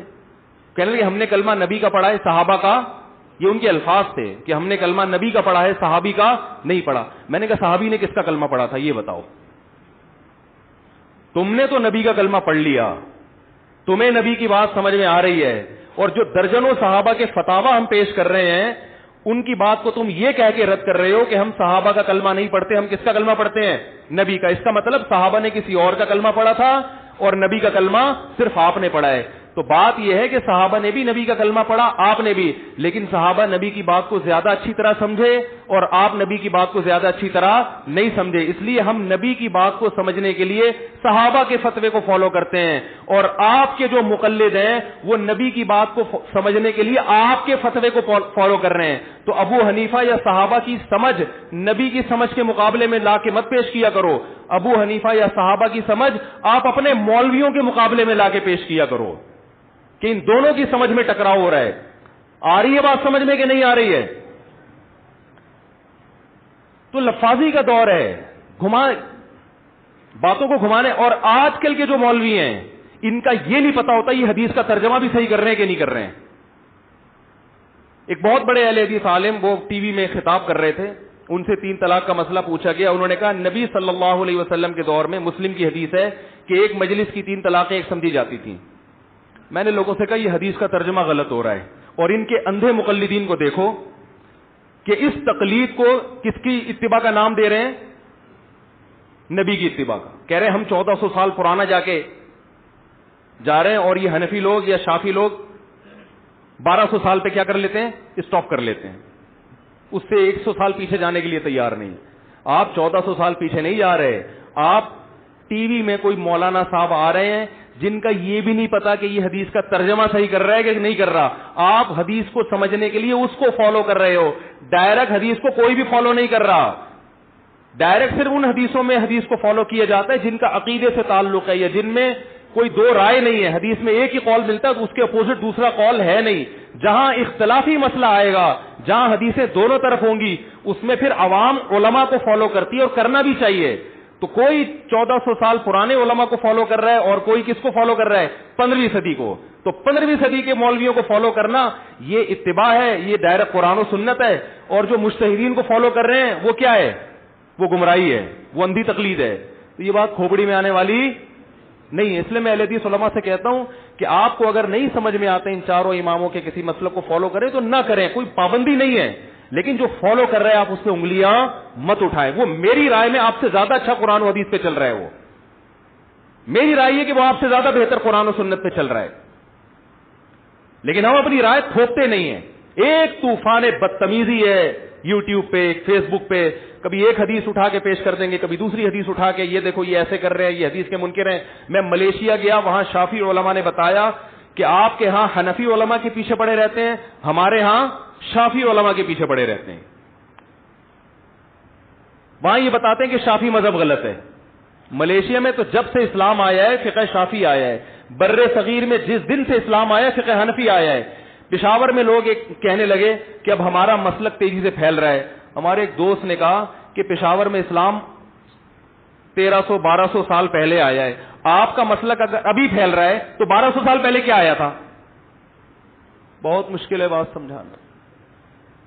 جو 1200 سال پہلے اسلام آیا, پشاور کے جتنے پٹھان ہیں وہ اب تک اسی اسلام کو فالو کر رہے ہیں. وہ ان میں کچھ بدعات کا اضافہ ہوا ہے جو غلط ہے, ہم اس کو نہیں مانتے, لیکن بیس وہی ہے. آپ کم نیا مسلک اگر لے کر آ رہے ہو تو اس کا مطلب ہے کہ یہ بدعت ہے, یہ اب نئی چیز آپ مارکیٹ میں کیا کر رہے ہو؟ لانچ کر رہے ہو. یہ جو آیا تھا وہ غلط تھا یا یہ غلط ہے؟ تو اس پہ میں سوال کرتا ہوں کہ 99% لوگ غلط ہیں یا 1% صحیح ہیں. اس کا جواب آپ کو یہ دینا چاہیے تھا کہ یہ 99% کیا ہیں؟ غلط ہیں. لیکن آپ نے وہ جواب نہیں دیا. میں سمجھا پا رہا ہوں اپنی بات؟ تو یہ لفاظی میں نہیں جایا کرو. فرقہ پرستی کو پھیلایا جا رہا ہے, لیبل کیا لگائے جا رہے ہیں؟ بہت اچھے لیبل. اس لیے ہم کہتے ہیں اسلم یہ ہے, احتیاط اسی میں ہے. لوگ کہتے ہیں کہ پھر چاروں اماموں تک پہنچتے ہو تو اس سے تھوڑا سا فاصلہ رہ گیا, صحابہ تک کیوں نہیں پہنچ جاتے, خلفائے راشدین تک؟ پھر ان کے فتاوا کو فالو کرو. یہ ابو حنیفہ کی پخ کیوں لگائی ہوئی ہے درمیان میں؟ ابے کیا ہو گیا, کیا سمجھ میں نہیں آ رہا کیا؟ اس کا جواب یہ ہے, یہ بالکل ایسا ہی ہے جیسے مصحف عثمانی تک کیوں پہنچتے ہو. حضرت عثمان کا مصحف ہے نا جس کی ہم تلاوت کرتے ہیں.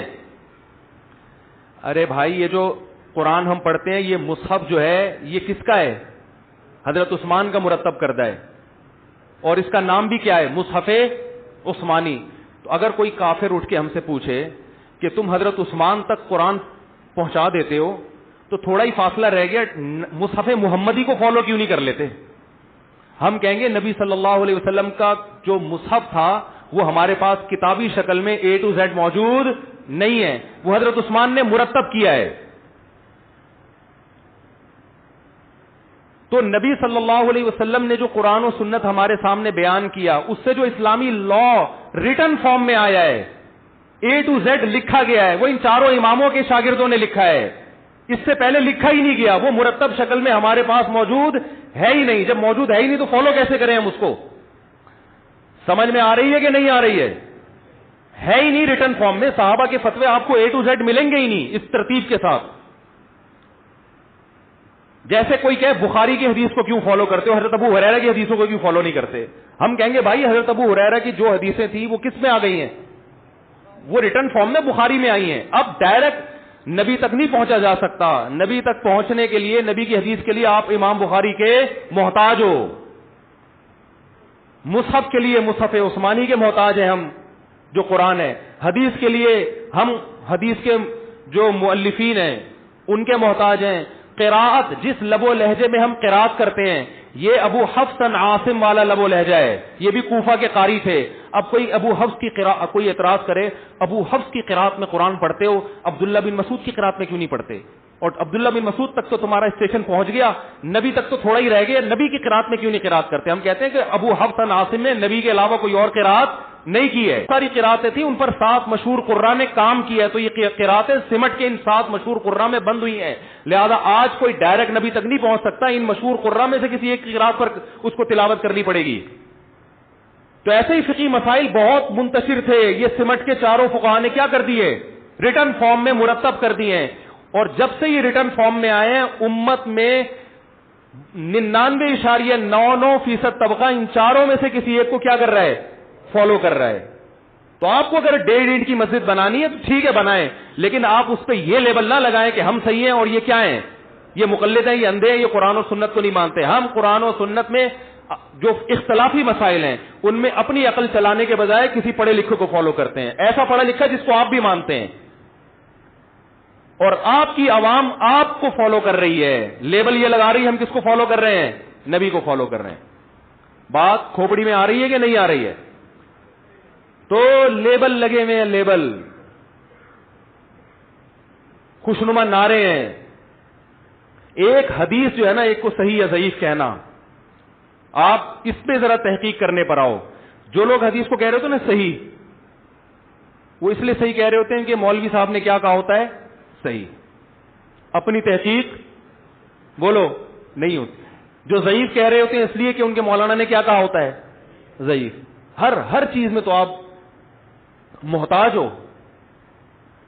ایک آخری سوال کا جواب دے کے بس موضوع کو سمیٹتا ہوں. میں نے ایک بیان کیا تھا کہ دین بابوں کے بغیر ممکن نہیں ہے, اور قرآن کی آیت پیش کی تھی کہ قرآن میں قرآن کو فالو کرنے کے 2 طریقے بتائے ہیں.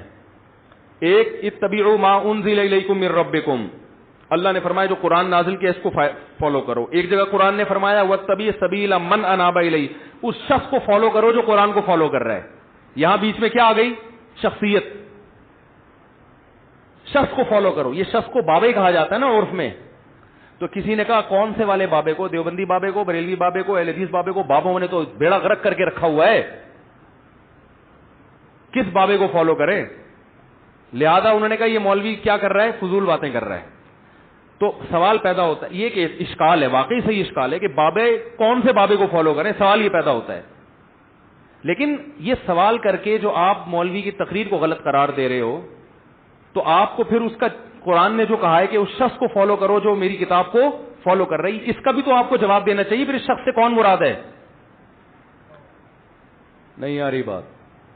میں نے جو بیان میں قرآن سے دلیل دی ہے کہ قرآن کہہ رہا ہے اس شخص کو فالو کرو جو کس کو فالو کر رہا ہے. دیکھو ڈائریکٹ وہ فالو کرے گا قرآن و سنت کو جس کو پورا قرآن اور ساری حدیثیں آتی ہیں, جن کو مجتہد کہا جاتا ہے, اور ان کو سمجھ بھی اللہ نے دی ہے. اور جن کو پورا قرآن اور پوری حدیثیں نہیں آتی, صرف اپنے مطلب کی آیتیں آتی اور اپنے مطلب کی حدیثیں, اور وہ حدیثیں جن کے ان کے مسلک کی تائید ہو رہی ہے, صرف یہ والی آتی ہیں, وہ ڈائریکٹ قرآن کو فالو نہیں کریں گے. وہ اس شخص کو فالو کریں گے جس کو پورا قرآن و سنت آتا ہے. رہا یہ مسئلہ کہ کون سے بابے کو فالو کریں, تو یہ قرآن نے بتا دیا من اناب الیہ. پہلے پرکھو کہ کون حقیقت میں قرآن و سنت کو فالو کر رہا ہے. جو حقیقت میں کر رہا ہے اس کا چاہے کوئی بھی نام ہو, اس ناموں سے دھوکہ مت کھاؤ. لکھا ہوتا ہے نا ملتے جلتے ناموں سے دھوکہ مت کھائیں, فلپس سب سے بہتر ہے, فلپس کمپنی نے لکھا ہوا تھا یہ. تو قرآن نے اس مسئلے کو حل کر دیا. قرآن کہہ رہا ہے اس شخص کو فالو کرو جو کس کو فالو کر رہا ہے؟ قرآن و سنت کو فالو کر رہا ہے. آپ کہہ سکتے ہیں یہ تو ہر آدمی اپنے بابے کے بارے میں کہتا ہے, تو ہر آدمی کا بیان معتبر نہیں ہے. امت کی گواہی معتبر ہے, اور امت گواہی دیتی ہے کہ چاروں امام کس کو فالو کرتے تھے؟ قرآن کو. تو یہ والے بابے تو آ گئے نا اس آیت کے تحت. حتیٰ کہ اہل حدیث اتنی مخالفت کے باوجود بھی ان چاروں کو برحق مانتے ہیں. وہ یہ کہتے ہیں کہ ان سے غلطی کا امکان بھی تو ہے. ہم کہتے ہیں یقیناً ہے, یہ پیغمبر نہیں تھے, لیکن ان سے غلطی کا امکان کم ہے, آپ سے غلطی کا امکان زیادہ ہے. دیکھو ایک آدمی علاج کے لیے کلینک کھول کے بیٹھتا ہے, اس کو حکومت اجازت دیتی ہے کہ علاج کرو, حالانکہ غلطی کا امکان اس سے بھی ہے. اور ایک آدمی اہل نہیں ہے, وہ کلینک کھول کے بیٹھتا ہے, لوگوں کو علاج کر رہا ہے, حکومت منع کرتی ہے, گرفتار کرتی ہے, کیوں علاج کر رہے ہو؟ وہ کہتے ہیں کہ بھائی وہ ڈاکٹر سے بھی غلطی کا امکان ہے, کیا وہ فرشتہ ہے کیا؟ ہم کہیں گے اس سے امکان ہے مگر کم, آپ سے امکان زیادہ ہے, آپ اہل نہیں ہے اس کے. تو لفاظی چل رہی ہے مارکیٹ میں. اپنی دکانیں کھولنے کے لیے مقصد اپنی دکان کھولنا ہوتا ہے, اور لیبل یہ لگایا جا رہا ہوتا ہے ہم دوسروں کی دکانیں بند کر رہے ہیں. ہم نے کبھی ممبر پہ بیٹھ کے دیوبندیت بریلویت کی پرچار نہیں, آپ نے کبھی مجھ سے نہیں سنا ہوگا کہ دیوبندی برق ہیں, بریلوی برق ہیں, ان ناموں میں کی طرف ہم نے بلایا نہیں ہے. ہم کہتے ہیں قرآن و سنت کی طرف آؤ, مگر قرآن و سنت کی وہ تشریح نہیں جو آج کل لوگ کر رہے ہیں. نا نا نا نا نا, قرآن و سنت کی وہ تشریح جو مجتہدین نے کی ہے, جو ریٹن فارم میں ہمارے پاس کتابی شکل میں کتاب الوضو سے لے کر کتاب الحدود اور وراثت کے احکام تک موجود ہے, جو صدیوں سے خلافتوں میں نافذ رہی ہے, جو آج سعودی عرب کا قانون فقہ حنبلی ہے. وہ کیوں نہیں کر دیتے کہ ہم قرآن و سنت کو فالو کریں گے, فقہ حنبلی کو نکالو درمیان سے. ایک آدمی سے میں نے کہا سعودی عرب کا قانون فقہ حنبلی, انہوں نے کہا نہیں قرآن و سنت ہے. میں نے کہا بھائی قرآن و سنت اور فقہ حنبلی دو الگ الگ چیزوں کے نام نہیں ہے, قرآن و سنت ہے, مگر قرآن و سنت کی تشریح میں جب اختلاف ہوگا تو لا میں یہ لکھا ہے کہ پھر فالو کس کو کیا جائے گا؟ فقہ حنبلی کو. یہ اس لیے قانون بنایا سعودی عرب نے کہ جج کو اگر آزاد کر دیا جائے تو وہ قرآن و سنت کے نام پہ کچھ بھی کرتا رہے گا بیٹھ کے. تو پابند بنانا پڑتا ہے عوام کو کہ آپ کی قرآن و سنت کی تشریح ان چاروں فقہ سے باہر نہیں نکلنی چاہیے. ورنہ نام تو غامدی صاحب بھی قرآن و سنت کا لیتے ہیں جنہوں نے عدت کا انکار کر دیا, لاجک تو ان کے پاس بھی بہت ہے. لوگ قرآن و حدیث سے حوالے دیتے کہ صحابہ کے خلاف گستاخیاں کر رہے ہیں کہ نہیں کر رہے ہیں. ہر آدمی کی اپنی رائے ہے جو دوسرے پر تھوپ رہا ہے, اور جب اسے کہا جائے کہ مجتہدین کو فالو کرو تو کہتا ہے میں کسی شخصیت کو درمیان میں نہیں لاتا. مطلب آپ اپنی شخصیت کو اتنا فنڈر سمجھتے ہیں کہ آپ کی عوام آپ کی شخصیت کو فالو کرے گی, اور لیبل اس پہ کیا لگائے گی؟ قرآن و سنت کا. تو یہ چل رہا ہے مارکیٹ میں. تو میں یوٹیوب پہ کوئی بھی سوال کرتا ہوں نا, مجھے جواب نہیں ملتا, اور حیرت اس پر ہوتی ہے. لوگ کہتے ہیں ماشاءاللہ مفتی صاحب کو تو خاموش کرا دیا, مفتی صاحب کے بعد کا تم نے جواب دیا ہی نہیں, خاموش کہاں سے کرا دیا؟ تو کیا کریں پھر, یہ وہی ہے نا فرقہ واریت. لوگ آتے ہیں بیچارے والدین کے حقوق سیکھنے کے لیے, ادھر کو چینل گھوم جاتا ہے ہمارا, لیکن یہ دماغ پکتا ہے نا, ادھر سے فون آ رہا ہے, ادھر سے فون آ رہا ہے, کوئی ادھر. ایک تو کم وقت نماز کی طرف نہیں آ رہے لوگ, جب نماز کی طرف آتے ہیں تو ان اختلافات کی بھیٹ چڑھ جاتے ہیں کہ کون سی نماز صحیح ہے, پتہ ہی نہیں چل رہا کیا کرنا کیا ہے. وہ بھی حدیث پیش کر رہا ہے, وہ بھی حدیث پیش کر رہا ہے. طلاق کے مسئلے میں آپ ذرا فتوے لینا شروع کرو, ادھر کچھ اور فتوا ہوگا, ادھر کچھ اور فتوا ہوگا, پھر عوام ان سارے فتووں کو لکھ کے دیکھتی ہے کہ میرے لیے سوٹیبل ان میں کون سوال ہے. بیوی اپنے لحاظ سے چل رہی ہوتی ہے. ایک خاتون نے مجھے کہا کہ میرے میاں نے 3 طلاقیں دے دی ہیں نا, اور ایسا منہ بنایا, بڑی ہوشیار خاتون تھی, بہت پرانا قصہ ہے, وہ بھول گئی ہوں گی خاتون, کوئی غیبت نہیں ہے کسی کی. اور ایسے کہ جیسے میں ترس کھاؤں نا. میں نے کہا وہ تو طلاقیں تو ہو گئی ہیں. کہہ رہی ہائے میرا تو گھر اجڑ گیا. وہ چاہ رہی تھی کہ دیکھو یہ مسئلہ ہے کتنا مضبوط, ہائے ہائے ہائے یہ ہو گیا وہ ہو گیا. میں نے کہا ہو گئی ختم. کہہ رہے میرے میاں تو فتوا لے کر آیا, پتہ نہیں سعودی عرب سے لایا فتوا, تو اس سے تو پتہ چل رہا ہے 3 ہو گئی, سوری 1 ہوتی ہے. میں نے کہا نہیں بھائی. کہہ رہی یہ پکی بات ہے نا. میں نے کہا پکی بات ہے. کہہ رہے الحمدللہ, اللہ کا شکر میری جان چھوٹی اس کم وقت سے. کہہ رہی مجھے خود اللہ کا خوف ہے. میں نے کہا ایسا نہ ہو اس مسئلے میں اگر لچک ہے تو ایسا نہ ہو میں خام میں کہیں اور شادی کر لوں اور برائی ہو جائے. تو میں وہ اگر تھوڑی سی بھی گنجائش ہوتی تو آپ نکال دیتے. تو میں نے کہا نہیں بھائی کوئی گنجائش نہیں ہے, کوئی گنجائش نہیں ہے. تو اس لیے میرے بھائی ایک طرف ہو جاؤ, یا تو ادھر یا اسلام کو فالو کرو, لیکن اسلام کی وہ تشریح جو مجتہدین کر چکے ہیں. اور اگر نہیں سمجھ میں آ رہا, آپ کی اپنی کچھ سمجھ میں آ رہا ہے, آپ کسی اور مسلک کو فالو کرتے ہیں, تو کم از کم برا بھلا کہنا بولو چھوڑ دو. برا بھلا نہیں کہو. آپ جتنے دلائل ہیں تو دلائل دوسری طرف بھی ہوتے ہیں, ٹھیک ہے نا. تو ایسا نہیں ہوتا کہ ہر مجتہد کے پاس کوئی نہ کوئی دلیل ہوتی ہے جس کو وہ لے کے چل رہا ہوتا ہے. اتنے فارغ نہیں تھے وہ کہ ان کو پتہ ہی نہیں تھا ان حدیثوں کا, آج آپ کو پتہ چل گیا ہے.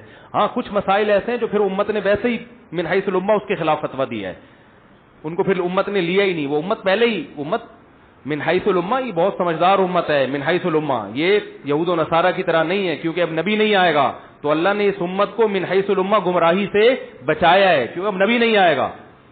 تو اس لیے ایک طرف ہو جائیں, اسلام کے جو احکام ہیں ان میں لچک نہیں ہوگی. داڑھی پوری رکھنی پڑے گی آپ کو, نماز 5 وقت پابندی سے بولو پڑھنی پڑے گی, عورت کو پردہ کرنا پڑے گا, عدت کے بعد گھر میں رہنا پڑے گا. اگر اللہ نہ کرے مرد نے 3 طلاقیں دے دی ہیں تو بیوی کیا ہو جائے گی؟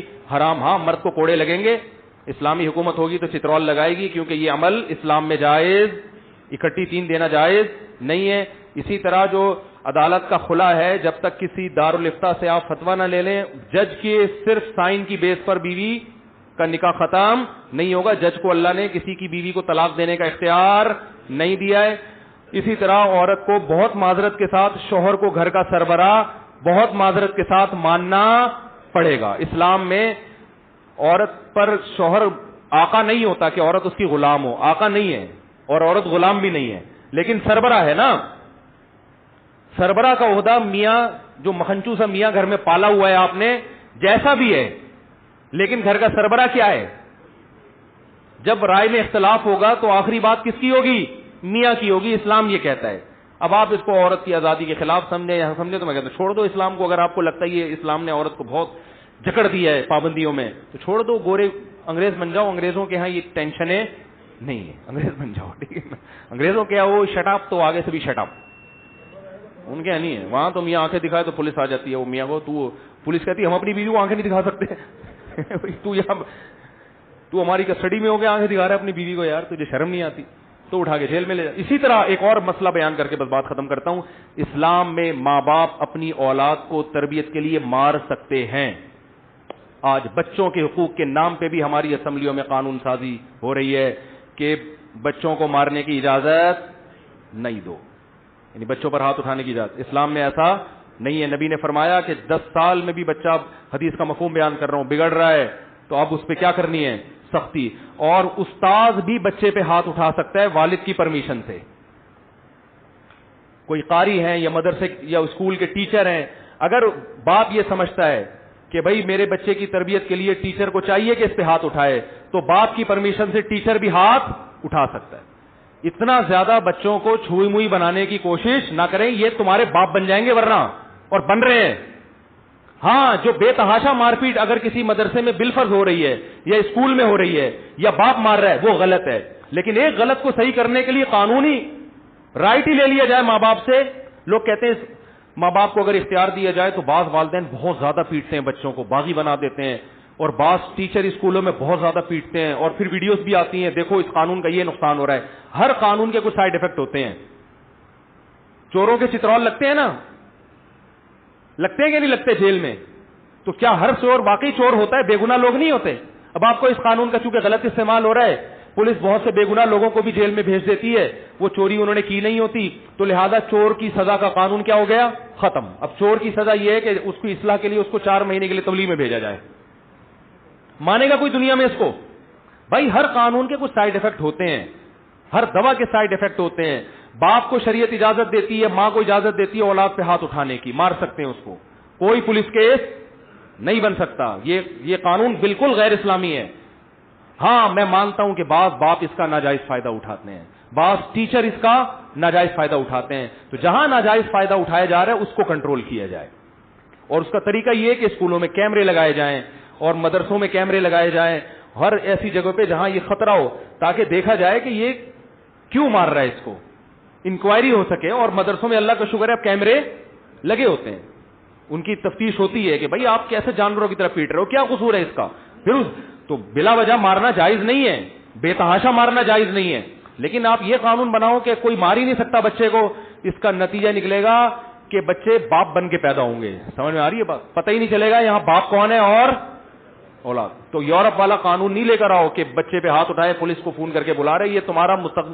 دیکھو یہ اسمبلی میں قوانین پاس ہوں گے, یہ بتا رہا ہوں, یہ سارے لبرل لوگ بیٹھے ہوئے اسمبلیوں میں, ان کے تو میں سب کی بات نہیں کر رہا, ان میں میجورٹی کا کوئی خاندانی سسٹم نہیں ہوتا, ان کی اولادیں باپ کو باپ نہیں سمجھتی ہیں. تو یہ جیسے خود ہے ایسے ہی ہمیں بھی بنانا چاہتے ہیں. تو کہیں ایسا قانون پاس ہونے جائے, احتجاج کرو اس کے خلاف, بولے ہم نہیں مانتے. ایک بہت واقعات ہو گئے, بیان ختم کر رہا ہوں میں. بیان کے بعد ایک خاندانی واقعہ سناؤں گا, اسی پر مزہ نہ آئے پیسے واپس, یہ سوری نماز کے بعد اسی پر ایک خاندانی واقعہ ضرور سن کے جائیے گا کہ بڑا مزہ آئے گا انشاءاللہ. تو نماز کے بعد انشاءاللہ, ٹھیک ہے. میں نے کہا تھا واقعہ سناؤں گا نا. بیان میں یہ بات چل رہی تھی کہ بہت سے ماڈرن طبقے کو خوش کرنے کے لیے, کچھ لبرل لوگوں کو دین کے قریب کرنے کے لیے کوئی بہت ساری کانٹ چھانٹ ہو رہی ہے آج کل. کس میں؟ اسلام میں. بہت سی بیسک احکام ہی کو توڑ موڑ کے گڑبڑ کی جا رہی ہے. اور ہماری اسمبلیاں بھی مغربی کلچر کو فروغ دینا چاہتی ہیں. اسمبلیوں میں زیادہ تر لوگ ہی لبرل قسم کے پہنچتے ہیں. ان کا تو اپنا بہتوں کا, سب کی بات نہیں کر رہا, بار بار بتا دوں, بہتوں کا اپنا کوئی فیملی سسٹم کوئی مضبوط ہوتا نہیں ہے. تو لہذا یہ قانون بنائیں گے کہ بچوں پہ ہاتھ اٹھانا اللیگل ہے. اور 18 سال کا قانون تو بنا دیا. یہ بھی غنیمت ہے کہ 18 سال میں بچی کو شادی کی اجازت ہے, ورنہ ان کا بس چلے تو 50 سال سے پہلے یہ شادی نہیں کرنے دیں. یہ ظلم سمجھتے ہیں بچی کی شادی کو. حالانکہ اسلام بالغ ہونے کے بعد بچی کی شادی کی نہ صرف اجازت بلکہ ترغیب دیتا ہے. 13 سال کی بچی بالغ ہو جاتی ہے, اسلام یہ کہتا ہے کہ اس کی شادی کر دو. سمجھ رہے ہیں؟ اسلام یہ کہتا ہے. تو اسلام کے خلاف قوانین بن رہے ہیں ہماری اسمبلیوں میں, لیکن اسلامی نظریاتی کونسل بھی خاموش ہے, دینی تنظیمیں بھی خاموش ہیں, پبلک بھی خاموش ہے. جو ہو رہا ہے ہونے دو. اب 13 سال میں بعض دفعہ بچی قد کاٹ نکال لیتی ہے, وہ دیکھنے میں 18-20 سال کی لگ رہی ہوتی ہے.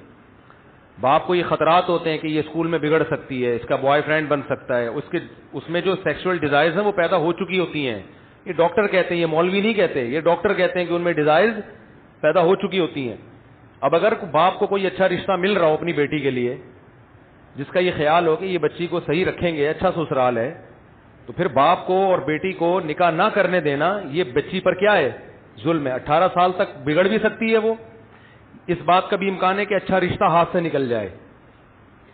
لیکن ان لبرل لوگوں کو اس سے کوئی غرض نہیں ہے. یہ کہتے ہیں کوئی بات نہیں, بوائے فرینڈ بنائے گی, کوئی مسئلہ نہیں ہے. کیونکہ یہ غیرت نہیں ہے تو پھر یہ باتیں سمجھ میں نہیں آتی. تو اسلام تو غیرت مند لوگوں کے لیے قوانین بتاتا ہے نا, اس لیے خوب اچھی طرح سمجھ لیں. اسلام میں 13 سال کی بچی کی شادی نہ صرف جائز بلکہ اس کی ترغیب ہے, بشرطے کہ اس کے جوڑ کا رشتہ مل جائے. یہ میں اس لیے لگا رہا ہوں قید کہ بچیوں کو ایسے ہی حوالے کر دینا کسی کے سسرال, بعض پورے اسرائیل جیسے ہوتے ہیں وہ پھر اس کو فلسطینی بنا کے رکھتے ہیں, وہ ظلم کرتے ہیں اس کے اوپر. تو بچی یہ ظلم کا تحمل نہیں کر سکتی. تو کوئی اچھا مل جائے تو ہے, لیکن جب مل جائے تو پھر یہ نہیں ہے کہ اسمبلیوں سے نہیں پوچھا جائے گا. اللہ نے ان کو ہمارے گھروں میں گھسنے کی اجازت نہیں دی ہے, سمجھ رہے ہو؟ اسمبلیوں کو اتنی اجازت نہیں ہمارے گھر میں گھس کے ہمارے لیے قانون سازی کریں. یہ تو باپ اور بیٹی کا معاملہ ہوتا ہے. باپ سمجھتا ہے کہ بیٹی جو ہے وہ کس عمر میں اس کی شادی ہونی چاہیے, کب نہیں ہونی چاہیے, باپ بیٹی کا معاملہ ہے. آپ کہہ سکتے ہیں ظالم باپ بھی تو ہوتے ہیں, تو یاد رکھو باپ میں ظالم ہونے کا عنصر کم ہے. اسمبلیوں میں پہنچے ہوئے جو لوگ ہیں نا, ان کے ظالم ہونے کا خطرہ زیادہ ہے کہ یہ مغرب کو خوش کرنے کے لیے قانون بنا رہے ہیں. باپ تو نیچرل ایک سرپرست ہے, مانتا ہوں کہ اس میں کچھ ظالم بھی ہوتے ہیں, لیکن وہی بات ہے ہر قانون کے کچھ سائیڈ ایفیکٹ ہوتے ہیں. اسلام نے باپ کو ولی بنایا ہے. کچھ باپ آٹے میں نمک کے برابر ظالم بھی ہوتے ہیں جو اس اختیار کا غلط فائدہ اٹھاتے ہیں. چھوٹی چھوٹی بچیوں کی بڈھوں سے شادی کر دیتے ہیں پیسوں کی لالچ میں. تو جہاں ایسا ہو رہا ہے اس پہ یقیناً قانون حرکت میں آنا چاہیے. اور اس پہ بہت فقہا کے فتاوی موجود ہیں کہ کوئی باپ اپنی کم عمر بچی کی شادی اگر کسی بڈھے سے کر دیتا ہے اور پیسوں کی لالچ میں, تو یہ نکاح ہی نہیں منعقد ہوگا, کیونکہ اس میں باپ نے بیٹی کے مفاد کے بجائے کس کا فائدہ دیکھا ہے؟ اپنا فائدہ دیکھا ہے. تو وہ تو قانون پہلے سے بنے ہوئے ہیں. تو لیکن ایک اختیار ہی ختم کر دینا کہ 18 سال سے پہلے بچی شادی, 13 اور 18 میں بڑا فرق ہوتا ہے. 14, 15, 16, 17, 18, 5 سال بگڑنے کے لیے بہت. اور اس دور میں کہ جب اینڈرائڈ موبائل ہر ایک کے پاس ہو, فحش ویب سائٹس پر بھی کوئی پابندی نہ ہو, 13 سال کی بچی تو یہ ساری چیزیں دیکھے گی. اسکولوں میں کو ایجوکیشن بھی ہو جہاں لڑکے اس کو چھیڑ رہے ہیں, تو یہ سارے چھیڑ چھاڑ کے اسمبلی میں پہنچے ہوتے ہیں. یہ سارے ٹھڑک پوری, میں پھر کہہ رہا ہوں سب کو نہیں کہہ رہا, آپ ایک لاٹھی سے سب کو نہیں, میں بہت سارے لوگ ایسے ہوتے ہیں اور اپنا کوئی فیملی سسٹم نہیں ہوتا. اب یہ ہمیں ہمارا خاندان ہمیں بتائیں گے کہ آپ نے ایسے چلنا ہے, تو ہمیں ان سے پوچھنے کی ضرورت نہیں ہے. سمجھ رہے ہو, یہ بیکار قسم کی باتیں ہیں جو ہمیں بتا رہے ہیں نا. ہمیں اسلام پہلے بتا چکا ہے اور اللہ سے زیادہ ہمارا خیر خواہ کوئی نہیں ہے. تو بہت سے لوگوں نے 13 سال کی بچیوں کی شادیاں کی ہیں, بہت خوش ہیں وہ بچیاں, ان کے گھر بھی آباد ہے. اب حکومت نے ایسے لوگ چھوڑے ہوئے ہیں کہ دیکھیں کس نے کی ہے, ٹھیک ہے نا. یہ جو کراچی میں ڈکیتیاں ہوتی ہیں ان کے پیچھے کوئی خفیہ ایجنسیاں نہیں ہیں کہ دیکھیں ہم ذرا بھیس بدل کے جائیں, دیکھیں کہ کون ڈکیتی کر رہا ہے, کوئی آئے ہمارا بھی پرس چھینے تو ہم پکڑیں. لیکن اس پہ اتنا قانون حرکت میں آیا ہوا ہے کہ تجسس میں کہ کوئی 13-14 سال کی بچی کی شادی کرے, ہم فوراً کیا کریں, اس کو پکڑیں. تو یہ سب مغرب کو خوش کرنے کے لیے ہو رہا ہے, اس میں ہماری خیر خواہی مقصود نہیں ہے. سمجھتے ہو, پہلے ساری نانی دادیاں 13-13 سال میں شادیاں ہوتی تھیں, 99 سال تک زندہ رہتی تھی. وہ کم عمر بچی کی شادی صحت کے لیے نقصان دہ نہیں ہے بلکہ فائدے مند ہے, کیونکہ نیچرل ہے نا. بالغ ہو گئی تو اس کی ریکوائرمنٹ ہے کہ اس کا زندگی میں مرد آنا چاہیے, اس کی اپنی اس کی باڈی کی ریکوائرمنٹ, اس کی ذہن کی, ورنہ شوہر نہیں ملے گا تو بوائے فرینڈ بنائے گی وہ, تو وہ نیچر ہے اس کی, اس کو بندہ چاہیے. تو شوہر کی شکل میں نہیں دو گے تو غیر. اور جن ماؤں نے اپنی بچیوں کی شادیوں میں تاخیر کی ہے نا, وہ جو پچھتاتی ہیں وہ ان کے پاس نہیں جاتی, وہ عدالتوں میں نہیں جاتی ہیں, وہ بہت پچھتاتی ہیں کہ ہمیں اچھا رشتہ مل رہا تھا ہم نے نہیں کیا, آج وہ پریشان ہیں. تو ایسے بہت سے واقعات ہیں. رہا یہ کہ سسرال میں ظلم ہوتا ہے, تو وہ ظلم سسرال میں جو ہوتا ہے تو وہ تو بڑی عمر کی بچیوں پر بھی ہوتا ہے. پھر بھی ہم کہتے ہیں باپ کو اگر یہ ڈر لگتا ہے کہ میری بچی ابھی کم عمر ہے, جس کا رشتہ آیا ہے یہ اس کو بچے سمجھ کے بچوں کے طور پہ نہیں رکھیں گے بلکہ اس سے وہی ذمہ داریاں ڈالیں گے جو بڑی عمر کی عورتوں پر ہوتی ہے, تو پھر نہ دو. ایک صاحب کہنے لگے کہ وہ آپ کم عمر بچیوں کی شادی کی ترغیب دیتے ہیں, تو اس عمر میں رشتہ کہاں ملتا ہے اچھا جو اس کو بچوں کی طرح سسرال اس کو ساتھ لے کے چلے. تو میں نے کہا کہ اگر اچھا رشتہ نہ ملے تو 40 سال میں بھی شادی مت کرو. اگر رشتہ نہیں مل رہا اچھا تو پھر 40 سال میں بھی نہ کرو. یہ تو ساری شرطیں کب ہیں کہ اس کے مناسب مل جائے. اب لوگ کہتے ہیں کہ اس کی گارنٹی کون دے گا, تو کہ اچھا ہے, تو گارنٹی تو قیامت تک کوئی کسی کی بھی نہیں دے سکتا. وہ تو 40 سال میں بھی شادی ہوگی تو گارنٹی. یہ جو طلاقوں کے واقعات ہو رہے ہیں تو 40-40 سال کی عمر کی عورتوں کی شادیوں کے ہو رہے ہیں. اس میں نقصان یہ کہ لڑکی جتنی دیر کرو گے نا شادی میں وہ اتنی میچور ہو جائے گی. میچور ہونے کی وجہ سے وہ سسرال میں ایڈجسٹ نہیں ہوگی اور طلاق کا ریشو بڑھے گا. پہلے طلاق کا ریشو کم تھا, کم عمر بچی کی شادی ہوتی تھی, اب طلاق کا ریشو بڑھ گیا. اتنی میچور ہو جاتی ہے وہ سسرال میں ایڈجسٹ نہیں ہوتی, وہ آنکھوں میں آنکھیں ڈال کے بات کرتی ہے. تو لبرل لوگوں کو اس سے کوئی غرض نہیں ہے کہ شوہر کی آنکھوں میں آنکھیں ڈال کے بات کو کہنا ہماری وائف بھی ہماری آنکھوں میں آنکھیں ڈال کے بات کرتی ہے. کوئی بات نہیں بیگم, تمہاری اپنی زندگی اور میری اپنی زندگی. تو جب رشتہ ہی نہیں ہے تو کاغذ میں نکاح نامہ ہونے سے تھوڑی نکاح ہوتا ہے. رشتہ ہی نہیں ہے, کوئی ایک دوسرے کا خیال ہی نہیں ہے, کوئی کون سرپرست ہے, کس کی اطاعت کرنی ہے, کس کو خوش کرنا ہے, کس کی پیشانی میں اللہ نے جنت رکھی. لبرل لوگوں کے یہ مسائل نہیں ہے, ان کا مسئلہ پیسہ روکھڑا آنا چاہیے. سمجھ رہے ہو؟ تو اس لیے ان سے مت پوچھ کے اپنے خاندانوں کو چلاؤ, اللہ نے جو ہمارے لیے نظام دیا ہے. اور میں پھر بات کو کمپلیٹ کرنے کے لیے کہہ دوں کہ اسلام بچیوں کی تعلیم کے خلاف نہیں ہے. بچی کی تعلیم کا خرچہ کس پر ہے؟ سسرال پر. کیونکہ جس کی وائف ہوگی پڑھی لکھی تو عزت شوہر کی ہے نا, تو شوہر کا چاہیے کہ بچی سے شادی کر کے, یعنی خود بھی اتنا بڈھا نہ ہو تو شادی کرے, اور سسر اور ساس کو چاہیے اپنے خرچے پہ اپنی بہو کو کیا بنائے, ڈاکٹر بنائے, انجینئر بنائے, جو مرضی بنائے. ریڈی میڈ نہیں ملے گی آپ کو. جو میرا بیان سنتی ہیں وہ ریڈی میڈ بہو نہیں ملے گی ان کو. آپ کو بہو اپنے خرچے پہ ڈاکٹر بنانی پڑے گی. سسرال جا کے بھی سب کچھ ہو سکتا ہے. سمجھتے ہو کہ نہیں سمجھتے ہو؟ اچھا, ابھی ایک کیس آیا ہے سامنے, ہاں وہ میں پہلے وہ واقعہ مکمل کر دوں کہ اسلام اجازت دیتا ہے کہ باپ تربیت کے لیے اپنے بچوں کو چترول لگا سکتا ہے. اس پر کوئی پابندی نہیں ہے. جو اس پہ پابندی کی آواز اٹھائے گا وہ اسلام کے بھی خلاف اور اپنی اولاد کو بھی بگاڑ رہا ہے. وہ تربیت میں جہاں محبت ہوتی ہے کبھی کہیں نہ کہیں سختی بھی کرنی پڑتی ہے. دنیا کا لا ہے, قانون ہے. عوام کو تربیت دینے کے لیے حکومت کو اجازت ہے نا کوڑا برسانے کی. تھانوں میں پولیس مارتی ہے کہ نہیں مارتی ہے؟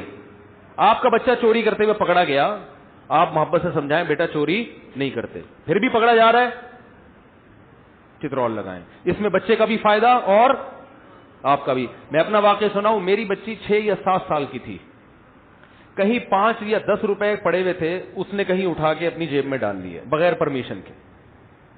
میں نے اس کو زندگی میں شاید 1-2 دفعہ ہی تھپڑ لگایا ہوگا، ایک تھپڑ لگایا اس کو میں نے کھینچ کے. میں نے کہا یہ بہت بری حرکت ہے. دیکھو چوری میں نا فائدہ بہت ہوتا ہے. آج اس نے 10 روپے اٹھائے، کل وہ 10,000 بھی اٹھا سکتی تھی، کیونکہ وہ اتنا فری میں ایک چیز آ جاتی ہے. تو مجھے اندازہ ہوا کہ یہ میں اگر صرف نصیحت کروں گا، میرا دل نہیں چاہ رہا تھا، خدا کی قسم. کس کا باپ کا دل چاہتا ہے اپنی بچی پہ ہاتھ اٹھائے؟ کس کا دل چاہتا ہے؟ نہ چاہتے ہوئے ہاتھ اٹھایا تاکہ ہمیشہ کے لیے اس کے دل میں اس عمل کی نفرت بیٹھ جائے. اور ایک کو پڑھائے. میرے ماشاءاللہ 14 بچے ہیں الحمدللہ. اس کا جو ساؤنڈ ہے نا، یعنی اس کی جو روحانی ساؤنڈ، وہ 13 میں ڈیوائیڈ ہوا ہے، باقی 13 میں. اب الحمدللہ میں لاکھ روپے رکھوں، میں اس کے اوپر 2 لاکھ روپے رکھوں، سکے پڑے رہے. مجھے یہ واقعہ ہو گیا تقریباً 8-10 سال پرانا، مجھے بلکہ 7-8 سال پرانا واقعہ ہے. مجھے یہ غم نہیں ہے کہ کوئی ٹینشن نہیں ہے کہ میرا کوئی بچہ پیسے نکالے گا. پرس میرا ایسے ہی پڑا رہتا ہے، کوئی نہیں نکالتا. یہ لاشعور میں بچے کی یہ بات بیٹھ جاتی ہے کہ یہ عمل برا نہیں ہے بلکہ بہت برا ہے. یہ کام پولیس نہیں کر سکتی. پولیس تو اس وقت پکڑے گی جب یہ پکے چور بن چکے ہوں گے. سمجھ میں نہیں آ رہی میرا خیال. بچپن سے ہی ساری برائیاں سیکھتا ہے انسان، اچھائیاں بھی اور برائیاں بھی. تبھی تو حدیث میں آتا ہے نمازی بناؤ اس کو، 10 سال میں بھی نماز نہ پڑھے اسے مارو. بچپن میں ہوتا ہے سب، اچھائی بھی سیکھتا ہے برائی بھی. ماں باپ، حدیث میں آتا ہے کہ بچے سب نیک پیدا ہوتے ہیں، ماں باپ ان کو یہودی، عیسائی اور مجوسی، آگ کی پوجا کرنے والا بنا دیتے ہیں اپنی حرکتوں کی وجہ سے. آپ بچے نے چوری کی، آپ کہہ رہے دیکھو بیٹا چلیے ایسے نہیں کرتے. اب بچہ ہو سکتا ہے سمجھ جائے وہ، لیکن ہو سکتا ہے وہ کہے میرے ابا سے بڑا بے وقوف دنیا میں کوئی پیدا ہوا ہی نہیں. اس دفعہ تو پکڑا گیا، اگلی دفعہ ایسے کریں گے پکڑے نہ جائیں ہم. تو بچے کے لیے ایک تھپڑ. ہاں میں یہ کہتا ہوں کبھی مجبوری میں بچوں پہ ہاتھ اٹھاؤ تو پھر اس کی تلافی لازمی کرو، کیونکہ جب بھی بچے پہ مار پڑتی ہے تو بچے میں شیطان منفی جذبات پیدا کرتا ہے والدین کے خلاف. چاہے وہ مار صحیح پڑی ہو تو اس کی تلافی ضرور کریں کہ ایک تھپڑ اگر لگا دیا ہے تو جب نارمل ہو جائے تو اس کو اتنی محبت دیں کہ وہ کہے کہ کاش ایک کے بجائے 2 تھپڑ پڑتے مجھے. سمجھ میں آ رہی ہے نا بات؟ کیا آج تو ابا نے کچھ اتنا زیادہ اکرام کر دیا کہ ایک کے بجائے دوسرے بچے بھی آ کے کہیں ابا ایک ہمارے بھی لگا دو. اس سے کیا ہوگا کہ مار کے جو پازیٹو، جو مثبت فائدے تھے وہ تو حاصل ہوں گے، جو منفی چیزیں پیدا ہو رہی تھی شیطان، وہ کیا ہو جائے گا؟ ختم. بچے جو باپ کی مار سے یا ماں کی مار سے بگڑتے ہیں، یہ وہ بچے ہیں جن کو ماریں تو پٹتی ہیں، محبتیں نہیں ملتی. ہمارے ابا نے بھی ہمیں بہت چترول لگائے الحمدللہ، تبھی آج ہم ممبر پہ بیٹھے ہوئے ہیں، ورنہ گھنٹیاں بجا بجا کے ہی بھاگتے رہتے سارے دن. یہ کام بھی ہم نے بچپن میں تھوڑا سا کیا، گھنٹی بجا کے.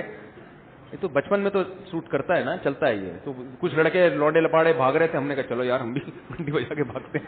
ابا نے دیکھ لیا، ٹھیک ہے نا، ابا نے لگا دیا چترول کے، بھائی کیا کر رہے ہو یار تم، مجھے بدنام کرو گے محلے میں. تو اس کے بعد سے کسی کی گھنٹی، اب تو جہاں گھنٹی بجانی ہوتی نہیں. مجھے میں جب ڈرائیونگ کرتا ہوں لوگ کہتے ہیں ہارن بہت کم بجاتے ہو، ہے نا، نوٹ کیا نا آپ لوگوں نے. بھائی وہ یاد آ رہا ہوتا ہے گھنٹی بجائی تھی ابا نے. اب گھنٹی میں مارا تھا یہ پتہ نہیں کسی اور چیز پہ، مجھے صحیح طرح یاد نہیں، لیکن پٹے ہیں الحمدللہ ہم ابا سے. لیکن ہمارے والد صاحب کیا کرتے تھے، جس دن ٹھکائی لگائی ہے اس دن پھر اتنی محبت بٹھا کے بھئی یہ کچھ ریوڑیاں نکال کے دے دی، کچھ پیسے دے دیے، بھئی یہ دکان سے کچھ خرید لو، کچھ محبت سے. نہیں بیٹا ایسا نہیں کرتے، دیکھو ہم تمہارے خیر خواہ ہیں، کوئی دشمن نہیں ہے. اس سے اور زیادہ محبت بڑھ جاتی ہے. ہاں بگڑتے وہ بچے ہیں، ماں باپ صرف چترول ہی لگاتے ہیں. جب بھی ابا گھر میں آئیں گے بچے سمجھتے ہیں چنگیز خان گھر میں آ گیا، ابھی نصیحتوں کے علاوہ ان کا کوئی کام نہیں ہے. بس یہ آگے یہ یہاں کیوں رکھا ہوا ہے، یہ گلاس یہاں کیوں رکھا ہوا ہے. ابے تو اسکول گیا تھا، یہ اسٹائل ہوتا ہے. تو اسکول آج پھر چھٹی کر کے بیٹھا ہوا ہے، پٹاخ پٹاخ 2 لگائی اس کے کھینچ کے، پھر ایک ٹھڈا مارا، پھر گالیاں بھی دے رہے ہوتے ہیں. بچوں کو گالیاں نہ دیا کرو، یہ بہت بری عادت ہے. ابے تو کیا کر رہا ہے، ابے تو الو کے پٹھے ایسے. یہ کہ نہیں بھائی آپ کیا کر رہے ہو بیٹا، ایسے تو تمیز. ایک صاحب نے مجھے کہا میرا بچہ جو ہے نا تو تڑاک سے بات کرتا ہے. میں نے کہا آپ اپنے بچے سے تو تڑاک سے کرتے ہوگے, ورنہ یہ کہیں اور سے تو نہیں سیکھ سکتا. یہ جو لب و لہجہ ہے یہ گھر سے ہی سیکھ. اردو اس نے, میں نے کہا گھر سے سیکھی ہے نا, باہر سے تھوڑی سیکھی ہے. تو اردو میں گالیاں بھی کہاں سے سیکھے گا وہ؟ اگر آئیے بیٹھیے کا لب و لہجہ ہوگا تو بچہ بھی کس طرح بات کرے گا؟ میں نے دیکھا ہے بچے بھی آئیے بیٹھیے کھائیے اس طرح, کیونکہ ابا اس سے اسی طرح سے بات کرتے ہیں. ہم نے علماء کو دیکھا ہے, بڑے علماء کو, وہ اپنے بچوں سے ایسے بات کر, آئیے بیٹا, چھوٹے بچوں سے بھی کھائیے جائیے. اور یہاں کیا ہو رہا ہے؟ ابے الو کے پٹھے کھا لے, تیرے سامنے کھانا ٹھنڈا ہو رہا ہے. یہ ہو رہا ہوتا ہے اس طرح. کھا, یہ تیری نوکرانی نہیں ہے جو تیری ماں ہے جو بنا کے لائی ہے, کھا. تو یہ اسٹائل ہوتا ہے. تو بچے کو گھر میں عزت بولو نہیں ملتی. وہ کہتا ہے یار ہم تو ایسے ہی پیدا ہو گئے, پتہ نہیں کیوں پیدا ہو گئے گھر میں, اس گھر. میرے پاس ایسے بچے بھی آئے ہیں, کہہ رہے ہیں میں کاش کسی اور گھر میں پیدا ہو جاتا. ایسے خود بچے کہہ رہے ہوتے ہیں. میں کہتا ہوں کفر ہے یار, ایسا مت کرو, اللہ نے تمہارے والدین سے بڑا کوئی بھی نہیں. کہہ رہے یار عزت ہی نہیں ہے. تو چترول کے وقت چترول, لیکن پرمایا والے چھوڑیں. چترول کے وقت کیا لگیں گے؟ چترول بھی لگیں گے. ہاں, لیکن اصول یہ ہے کہ جو کام محبت سے ہوتا ہے وہ مار پیٹ سے نہیں ہوتا. مار پیٹ بالکل ایک آخری درجہ ہے, بالکل آخری. اصل تو محبت ہے. محبت سے سدھر جائے اس کو زیادہ فائدہ ہوگا, لیکن نہیں ہوتا بھائی. سارے تھوڑی محبت سے سدھرتے ہیں. ہم نہیں سدھرے جو یہاں بیٹھ کے صرف ہمارے ابا نے لگائے. ہم تو ٹیوشن کی چھٹیاں مارتے تھے روزانہ, تو ابا نے پائپ لے کے دھنائی لگائی. ابا تو میرے لیے ایک دفعہ اسپیشل درخت سے ایک ڈنڈی توڑ کے لائے تھے. کہہ رہے ہیں کہ جب پٹائی کا ٹائم آتا ہے کوئی ڈنڈا نہیں مل رہا ہوتا. لیکن ہمیں یہ سکھایا گیا تھا کہ باپ کی مار اولاد کے لیے ایسے ہے جیسے کھیتی کے لیے پانی. اسکولوں میں بھی یہ سنتے تھے, ہمارے ٹیچر بھی کہتے تھے بھائی باپ کی مار سے ایسے پودے اگتے ہیں, پھول اور بوٹے,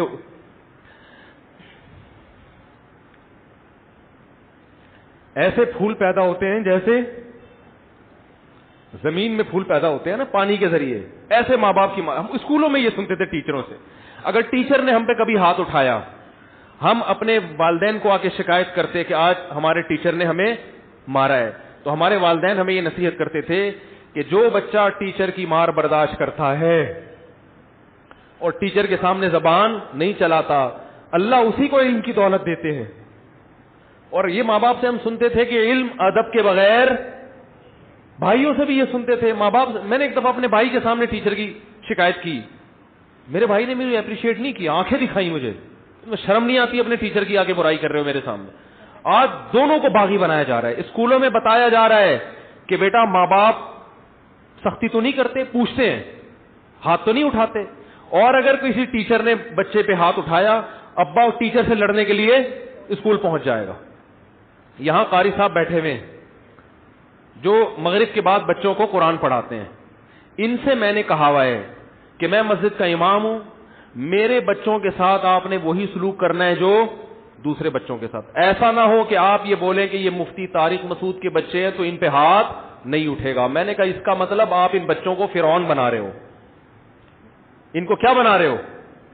اگر آپ دوسرے بچوں پہ ہاتھ اٹھاتے ہو, سبق یاد نہیں, ان کو مارتے ہو, تو آپ کو یہ سلوک میرے بچے کے ساتھ بھی. ورنہ بچہ دیکھے گا وہ تو پٹ رہا ہے, میں نہیں پٹ رہا, کیوں کہ میں مفتی طارق مسعود کا بیٹا ہوں. اس سے بچہ کیا ہوگا؟ تربیت ہوگی, بولو نا. وہ فرعون بنے گا, اس میں تکبر پیدا ہوگا کہ ہم کوئی الگ مخلوق ہیں. ان کو سختی سے بولا ہوا ہے میں نے. ہاں, بے تحاشا مار پیٹ کی اجازت, کہ ایسا نہ ہو کہ جانوروں کی. وہ کیمرے تو ہر جگہ لگے ہوئے ہیں, مسجد میں بھی لگے ہوئے ہیں. میں دیکھتا نہیں ہوں کہ قاری صاحب مار رہے ہیں کہ نہیں مار رہے. قاری صاحب ڈر جائیں گے, اچھا کیمرے دیکھ رہا ہوتا ہے, چیک کر رہا ہوتا ہے, ہمیں ایسا نہیں ہے. لیکن ایک اصول کی بات ہے کہ اعتدال, یہ نہ ہو کہ پکڑ کے, اس سے تو بچے بگڑتے ہیں اور بد اخلاق بنتے ہیں. تو کہیں ضرورت ہے, سبق یاد نہیں کر رہا, بلا وجہ چھٹیاں کر رہا ہے, تو بھائی اجازت ہے. ٹیچروں کو بھی بولا ہوا ہے اور گھر میں بچوں کو سکھایا ہوا ہے کہ ٹیچر کی شکایت میرے سامنے نہیں ہوگی. اب سوال پیدا ہوتا ہے, بعض ٹیچر تو بڑے ظالم بھی ہوتے ہیں. جب بچہ گھر میں آگے بتائے گا نہیں تو آپ کو پتہ کیسے چلے گا؟ تو آپ ویسے انکوائری کریں اس کی. اگر بچے نے آ کے بتایا ابو ٹیچر بہت مارتے ہیں, ظلم کرتے ہیں, تو آپ بچے کے سامنے مت بولو. بچے کو یہ بولو نہیں نہیں بیٹا ٹیچر کا تو حق ہے, تربیت ہوتی ہے, علم تو ادب سے آتا ہے. الگ سے پھر انکوائری کرو اس کی.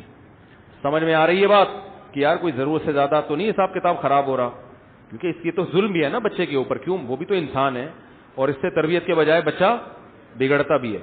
تو مارکیٹ میں یہ چیزیں کیا ہو رہی ہیں؟ شارٹ. اپنے بچوں کے لیے اصول کچھ اور ہوتے ہیں. یہاں بعض دفعہ کوئی بچے شرارتی کرتے ہیں, کوئی نمازی تھوڑی سختی کرتا ہے, تو وہ باپ لڑنے کے لیے آ جاتا ہے. وہ بھائی کسی بوڑھے نے تمہارے بچے پہ اگر ہاتھ اٹھا لیا تو بچے کو بولو بیٹا یہ بھی تمہارے باپ کی طرح ہے, سفید ریش ہے, اس نے تھوڑا ڈانٹ دیا, ہاتھ اٹھا لیا, تو بیٹا یہ باپ کی جگہ ہے, اس کی شکایتیں لے کے مت آؤ میرے پاس. تو ادب نہیں ہے, تبھی بس حساب کیا چل رہا ہے آپ دیکھو. تو وہ میں بتا رہا تھا کہ وہ یورپ میں تھے ہمارے ایک حضرت کے جاننے والے, تو یہ ابا کا اصل میں والدین کا تذکرہ آتا ہے نا تو میں تھوڑا سا بہت کوشش کرتا ہوں جذبات پہ کنٹرول کرنے کی. جو جذبات بنتے ہیں وہ میں لوگوں کے سامنے بیان نہیں کر سکتا. انسان جو کچھ ہوتا ہے نا اس میں سب سے پہلا دخل کس کا ہوتا ہے؟ سب سے پہلا دخل کس کا ہے؟ والدین کا. تو جو کچھ بھی انسان کو کچھ اگر عزت ملے, کچھ عمل کی توفیق ملے, کچھ معاشی لحاظ سے اگر کچھ کھانے کو روٹی مل رہی ہے, تو یہ سب چیزوں میں کس کا دخل ہے؟ آج لوگ جو ہماری ینگ جنریشن ہے ان کو والدین کی حقوق نہیں بتائے جا رہے ہیں. ان کو بس یہ بتایا جا رہا ہے, یورپ میں تو بہت ہی بگاڑا جا رہا ہے کہ ابا نے تیز آنکھوں سے کیوں دیکھا, ابا نے ہاتھ کیوں اٹھایا.